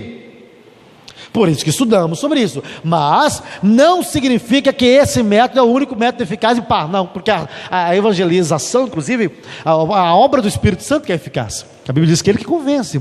Então nós falamos do Espírito Santo que trabalha. Então não existe um método de evangelismo que você fala, esse aqui, e aí você chega e pode ver que vai dar certo. Não é. Às vezes o que funciona para uma pessoa não funciona para outra. Então, tudo isso é importante. Por exemplo, a forma como você vai evangelizar uma pessoa que é acadêmica é diferente da forma como você evangeliza uma pessoa que nunca teve contato com o estudo. Então, se é um acadêmico, por exemplo, que vai trazer vários argumentos para você mais refinados, não acredito, por causa disso, você vai ter que tentar falar com aquela pessoa. Mas se você vai falar com uma pessoa que geralmente nunca teve a oportunidade de estudar, uma pessoa que já de vida mais simples no que se refere aos estudos, então a forma de argumentação também é diferente. Então, o evangelismo não existe um método eficaz, não existe um método único. Você fala a palavra, o Espírito Santo atua, e aí nossa finalidade é falar, nós temos que falar. Então Deus trabalha, né? E ganhar muçulmanos para Jesus também não é uma obra, por exemplo, que Deus deixou só nosso serviço, não. Deus também tem atuado no meio deles. A CPAD publicou um artigo no blog do CPAD News. Você coloca lá no Google, CPAD News. E aí tem vários artigos. CPAD News publicou que Deus tem dado para os islâmicos visões. E porque Deus tem dado visões para eles, visões em que Jesus aparece para eles e diz, eu sou Deus, e sou o Salvador, morri na cruz, pelo seu pecado e tudo mais. E muitos estão se convertendo, porque Deus tem aparecido para eles em visões. Olha que lindo, né? O próprio Deus tem se manifestado ali. Por isso que Paulo, em Atos capítulo 14, diz que Deus nunca ficou sem testemunho. Deus não se deixou sem testemunho. Deus, na verdade, é um Deus que se revela. Já dizia Francis Schaeffer. Então, Deus, ele tem falado, Deus tem trabalhado. Existem grupos de pessoas que são missionários, que vão justamente para evangelizar muçulmanos lá. Então, evangelizar muçulmanos lá é mais difícil que evangelizar muçulmanos aqui. É mais difícil que evangelizar muçulmanos aqui. Primeiro, porque lá estão imergidos naquela cultura, em que em alguns lugares, se a pessoa aceitar Jesus, ele morre. Pena capital. A família expulsa ele, vai morrer.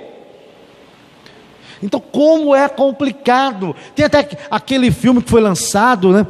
Deus Não Está Morto. Eu não lembro se é o 1 ou se é o 2, que tem uma menina que parece que é a família islâmica, e ela, né? Eu acho que é o 1, né? né, o 2, ela é islâmica, e aí ela se converte, e aí os pais expulsam ela, né, porque parece que ela estava ouvindo, não sei se era hino ou pregação, uma coisa assim. Olha só, então isso é uma realidade, e existem alguns lugares que até matam a pessoa por causa disso. Então evangelizar lá é muito difícil. Exige estratégia, cuidado, sigilo e discrição, porque é muito complicado evangelizar pessoas ali. Grandes problemas, grandes dificuldades. Bom, desafios para evangelizar eles são primeiros desafios doutrinários. A maior dificuldade com a pessoa que vai tratar com alguém que professa a fé no islamismo é a questão doutrinária. Esse é um desafio complicado. Por quê? Primeiro, eles não acreditam na divindade de Jesus, não acreditam na Trindade, não acreditam na morte e ressurreição de Cristo, não acreditam na inspiração da Bíblia.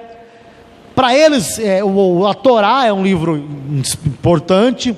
Eles até acreditam nos Salmos de Davi e acreditam no Evangelho de Cristo, mas não é um Evangelho necessariamente como nós temos, é um Evangelho misturado com evangelhos apócrifos.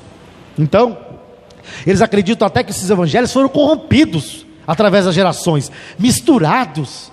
Então, você vai ter que se deparar com isso. Primeiro, eles não acreditam no pecado original, não acreditam na divindade de Jesus, na Trindade, na morte e ressurreição, na inspiração da Bíblia. Para eles nada disso. Você vai ter que dialogar com eles e saber que quando você está falando de Jesus, para eles Jesus era um profeta só, nasceu sem pecado, mas não é filho de Deus, porque Alá não tem filhos. Alá não tem filhos. Então, a divindade de Jesus, quando um muçulmano escuta que de um cristão, Jesus é o filho de Deus, nossa, para ele isso é muito blasfemo. Meu Deus, como assim? Isso para ele, né? Você está dizendo que, como eu já disse aqui, que Deus teve relação sexual com Maria. É isso que eles pensam. Então você já tem que saber disso para conversar com ele. Você vai ter que explicar o que você entende quando você está dizendo isso. Você vai ter que explicar os termos, senão ele vai ter dificuldade para poder captar a sua ideia, né? Não vai ter como. Morte e ressurreição de Jesus. Os acadêmicos islâmicos afirmam que provavelmente Judas substituiu a Cristo na cruz. Não foi Jesus que morreu, Judas que morreu na cruz, entendeu? Mas não Jesus, porque nunca que um justo como eles, nunca morreria, não tem lógica isso. Trindade, também não acreditam a um único Deus, e Alá é o único, não tem trindade.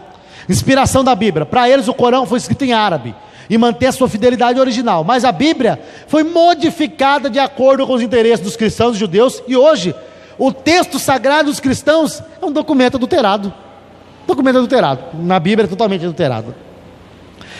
Para conversar com eles, para evangelizar esse tipo de pessoas, primeiro, você precisa depender do Espírito Santo, orar a Deus e viver na dependência de Deus. Porque não adianta, ninguém ganha alguma pessoa pelos seus métodos. Paulo disse isso em 1 Coríntios, capítulo 2. Ele vai falar, quando eu fui pregar aí, eu não fui com sublimidade de palavras humanas, mas fui pregando o Evangelho, que é poder de Deus, sabedoria de Deus para todo aquele que crê. Então, primeira coisa, saiba que a palavra de Deus ela é poderosa para salvar. O Evangelho de Deus é poderoso. Então, sabendo disso, nós já estamos muito bem. Segunda, viva na dependência do Espírito Santo de Deus, sabendo que é Ele que faz a obra. Como diz Zacarias 4, nem por força, nem por violência, mas pelo meu Espírito. É Ele que faz a obra. Terceira coisa, tenha conhecimento das Escrituras, conheça a Bíblia, conheça a palavra de Deus. Se você não conhece a palavra de Deus, como que você vai poder evangelizar uma pessoa dessa? Não tem como. Aí as pessoas chegam lá e vai evangelizar e dizem assim, você vai para o inferno, viu? Vai para o inferno, está adorando Maomé, vai para o inferno. Olha, sinceramente, meu irmão, é mais só Deus mandar você para o inferno com esse tipo de discurso, porque isso não é um discurso de um cristão. Nós pregamos a palavra de Deus, acreditamos sim nas verdades do Senhor, mas não somos nós que mandamos ninguém para o inferno, porque na verdade nós estamos tentando fugir do inferno também, e por isso nós estamos querendo Cristo Jesus. A oferta de salvação é boas novas, é mensagem de alegria para o pecador, esse evangelho. Então conheça as Escrituras. Você não conhece a Bíblia, você não pode evangelizar para uma pessoa dessa. Meu irmão, não tem jeito. Não que Deus não use, né? Tem aquela história, né? Diz que Estava um assembleano pregando, né? Claro que isso aqui é história, né? Tinha que ser assembleano, não vai ter problema. O assembleano estava pregando, né?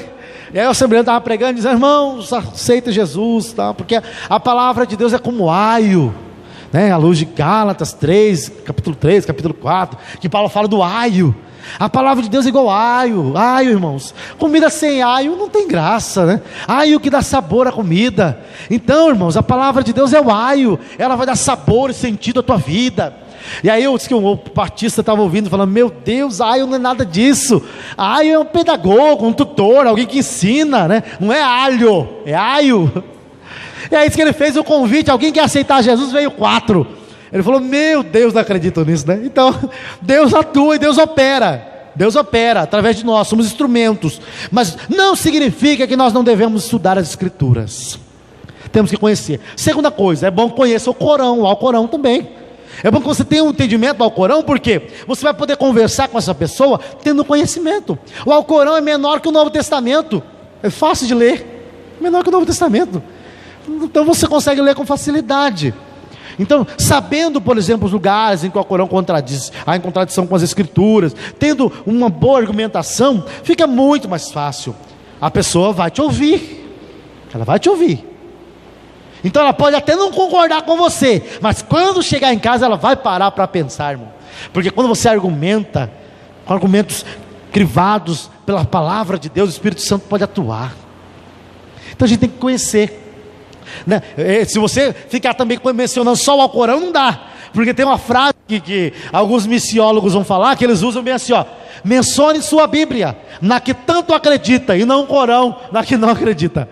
Então, parece que algum missionário, né, foi pregar para eles e começou a mencionar o Alcorão. O Alcorão diz isso, o Alcorão diz aquilo, o Alcorão diz isso, o cara olhou: ué, você não acredita na Bíblia? Acredita, então menciona ela, que é o seu livro.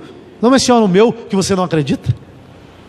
Então, embora você tenha que conhecer o Alcorão, também não vai ficar pregando só o Alcorão para eles, vai pregar a palavra de Deus, as Escrituras. Então é importante que tenhamos conhecimento das Escrituras, tenhamos como saber lidar com esse tipo de pessoa. É difícil. Eu particularmente não posso falar por experiência pessoal. Eu nunca tive contato com uma pessoa que professasse esse tipo de fé. Não conheço ninguém que tenha aderido ao islamismo. Não conheço. Deve ter bastante por aí, né? Mas eu não conheço. Conheço pessoas que aderiram ao judaísmo, mas islamismo não conheço. Então eu não tenho experiência pessoal para falar sobre isso, mas eu tenho conselhos que eu aprendi com pessoas que têm experiência pessoal, e eles disseram isso, que é muito importante que você tenha essa base, esse conhecimento. E aí Deus vai atuar e Deus vai fazer. O que você tem que ter em mente é o seguinte: não é você que é responsável pela conversão dele. Saiba disso, irmão. Você não pode converter ninguém. Você não converte ninguém. É Deus quem converte o homem, que transforma o homem, que faz o homem nascer de novo. Você só prega a palavra de Deus.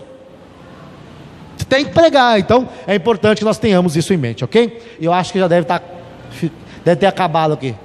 Ok, isso mesmo, acabou. Irmãos, eu espero que tenha contribuído, né? Embora é muita informação, mas como eu disse, é só uma introdução mesmo, para a gente ter um panorama meio geral aí. Ok? Parece que tem algumas perguntas aqui, né? São 4 perguntas aqui, vamos tentar remir o tempo. A primeira pergunta é: como você vê o crescimento do islamismo em regiões outrora com bases cristãs, como o caso da Europa, cujo fluxo de refugiados das guerras no Oriente Médio tem provocado um inchaço no velho continente? Ok, isso é importante porque o cristianismo decaiu na Europa por muitos fatores, vários fatores, né? Primeiro, que a cultura cristã não é igual à cultura islâmica. Existe um fator que existe no judaísmo e no islamismo que não tem no cristianismo. É uma cultura forte. A gente não tem isso. A gente geralmente é muito influenciado, e eles não. Aonde eles chegam, eles levam cultura deles também e implementam ali. Não necessariamente que eu estou dizendo que devemos levar a cultura, entende? Mas a cultura para eles é importante. Então, com a secularização da Europa, Teria vários fatores que fizeram a queda do cristianismo. Primeiro, a Europa entrou no estado de secularismo, com o avanço de alguns pressupostos, até estudiosos liberais. Por exemplo, você tem na Alemanha, na França, embora que sejam outras regiões também, mas você tem muitos lugares onde o liberalismo teológico é muito forte. Então o liberalismo teológico também, em certo sentido, leva à queda do cristianismo. E com a queda do cristianismo, o cristianismo ruindo, e a ascensão do islamismo, tudo foi favorável para eles, porque o islamismo tem um programa de povoação. Um programa de povoação. Eles têm que ter muitos filhos, e eles têm muitos filhos, enquanto que na Europa o problema é que não estava tendo filhos. Os cristãos não geravam, não procriavam, e o próprio povo da Europa não tem muitos filhos, não estava tendo muitos filhos. Eles não estavam, o controle de natalidade nesses países de primeiro mundo é muito forte. Com o controle de natalidade gera, num certo sentido, uma satisfação muito grande, porque poucas pessoas, mais recursos naturais, todo mundo vive bem. Só que o problema é que o islamismo é totalmente contrário. O islamismo prega a povoação através de filhos. Eles não têm uma política tão forte de evangelização, embora tenham uma política de evangelização, mas eles não estão querendo povoar o mundo necessariamente evangelizando. Não, eles estão querendo povoar o mundo com filhos. Tem um programa que os islâmicos têm de encher o mundo, mas tem muitos filhos, muitas esposas, enquanto que na Europa, com o controle de natalidade, foi decaindo o número, o cristianismo ruindo, decaindo o número, a secularização. Os islâmicos refugiados do Oriente Médio chegaram para aquele lugar, começaram a procriar, aí o alto índice de crianças que foram crescendo. Com isso a cultura islâmica vai se desenvolvendo, porque o pai transmite para o seu filho valores e cultura. Para o islamismo não é só a religião, é um modo de vida que engloba política, economia, tudo. E uma cultura forte, com muitos filhos. Isso vai gerando uma cultura forte, que é transmitida de pai para filho, e vai abrangendo inclusive outras pessoas. A Europa hoje é quase que, por assim dizer, islamizada, mas não necessariamente pela evangelização, mas pelo programa de populacionamento. Usar essa palavra, não sei se existe isso, população, ou sei lá. Coloca no YouTube, coloca mais ou menos assim, eu acho, programa islâmico de povoamento mundial. Coloca lá, você vai perceber, existe uma estatística de como, por exemplo, o irmão João, o senhor tem quantos filhos? 2 filhos. Um islâmico na idade do Senhor, eu não vou perguntar porque tá tranquilo, na idade do Senhor, devia ter 6 filhos, 7 filhos, por aí, né, naquela região. Então a diferença, você tem 6 filhos. Então nós temos aqui quantas pessoas aqui nessa igreja? Sei lá, vamos supor que a gente tem 100 pessoas aqui nessa igreja. Então 100 pessoas, cristãos aqui. Se você pergunta aí, 1, 2 filhos, 2 filhos. Eu, na idade que eu tenho, se eu fosse um islâmico, eu já teria uns 3, 4 filhos. 3, 4 filhos. Então 100 pessoas, daí aqui uns 500 pessoas só de filhos. Então o programa deles é um programa de povoamento também. No YouTube tem um vídeo, veja depois. A segunda pergunta é: existe alguma relação entre o islamismo e a grande tribulação? Olha, estudiosos da escatologia na atualidade dizem que sim, mas não é consenso, tá? Não é consenso. Mas existe hoje a grande área, por assim dizer, de concentração no estudo da escatologia. Existem 2 vertentes no estudo da escatologia, para ser sintético: vertentes de pessoas que analisam os fatos históricos e mundiais e tentam identificar isso na Bíblia, e existem pessoas que analisam a própria Bíblia para tentar entender, e aí às vezes ele tenta ver alguma coisa no mundo, no cenário histórico. Então não necessariamente os que analisam a Bíblia ficam tentando identificar com o mundo, entendeu? Não necessariamente, mas os outros, essa outra área que identificam acontecimentos históricos, eles dizem que o islamismo, inclusive relacionados ao Irã, ao Iraque, tem uma influência muito grande na grande tribulação, porque é o povo que em certo sentido odeia os judeus e odeia também os cristãos. Ao Mahdi, se bem me lembra o nome é esse mesmo, vai sair de lá, o anticristo, e inclusive alguns fazem até conexão, por exemplo, com a bandeira, com a cor dos cavalos né? Capítulo 6 de Apocalipse, o selo é aberto, sai o cavalo branco, cavalo preto, um amarelo, que em outra tradução é verde, e um cavalo vermelho. No capítulo 6 de Apocalipse. Então eles dizem que refere-se às cores da bandeira lá de alguma região ali do povo islâmico. Então há sim essa relação em algumas escatologias, não necessariamente em todas, mas há uma relação para alguns estudiosos. Ok? A terceira pergunta é: sunitas e xiitas são inimigos? O que é o livro Sunna? Olha, geralmente não posso dizer que se foram sempre inimigos, mas existem algumas ocasiões que estão se matando sim. Por exemplo, como está na Síria ali, há um certo conflito de guerra. Por quê? Porque a concepção que eles têm de quem é o líder oficial são diferentes. Um fala, não, o líder oficial é aquele que tem uma herança hereditária vinda diretamente de Maomé, por assim dizer. Então esse é o califa que de fato pode ser o líder. Outro vai dizer, não é. O califa é alguém que o povo escolhe, a pessoa que é digna, que a pessoa que é certa, ele é o califa. Então por causa disso gera alguns problemas. Já chegaram de se matar assim. Por exemplo, na Síria mesmo acontece. Agora, se foram sempre inimigos, eu não sei se foram sempre inimigos, mas me parece que sim. E sobre essa outra palavra eu vou ser bem sincero, eu não sei o que significa. Talvez quem perguntou sabe mais que eu porque perguntou. Então, eu não sei. De tudo que eu li, não vi essa palavra lá. Não sei o que é. Repete a palavra de novo aí. Sunna. Sunna. A Sunna. A Sunna eu sei o que é, mas você tinha falado outra palavra, não tinha? Sunna. Não, a Sunna.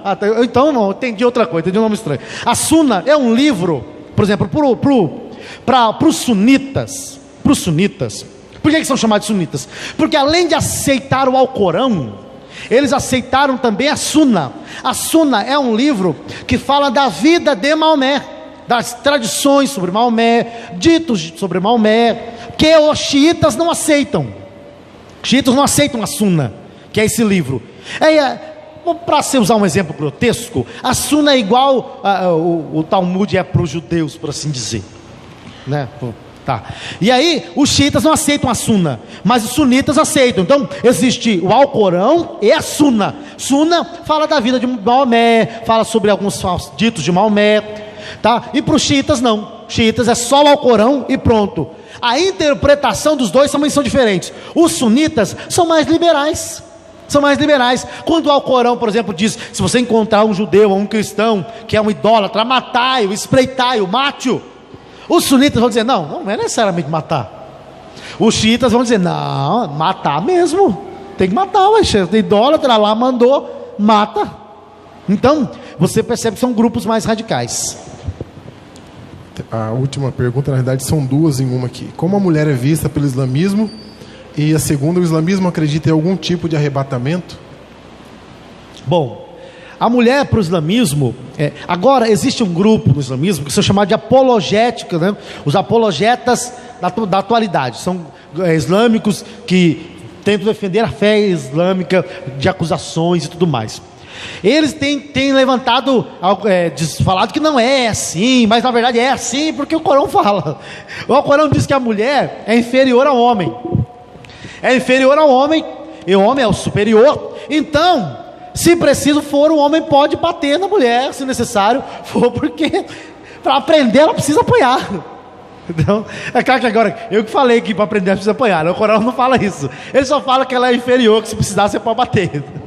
Entendeu?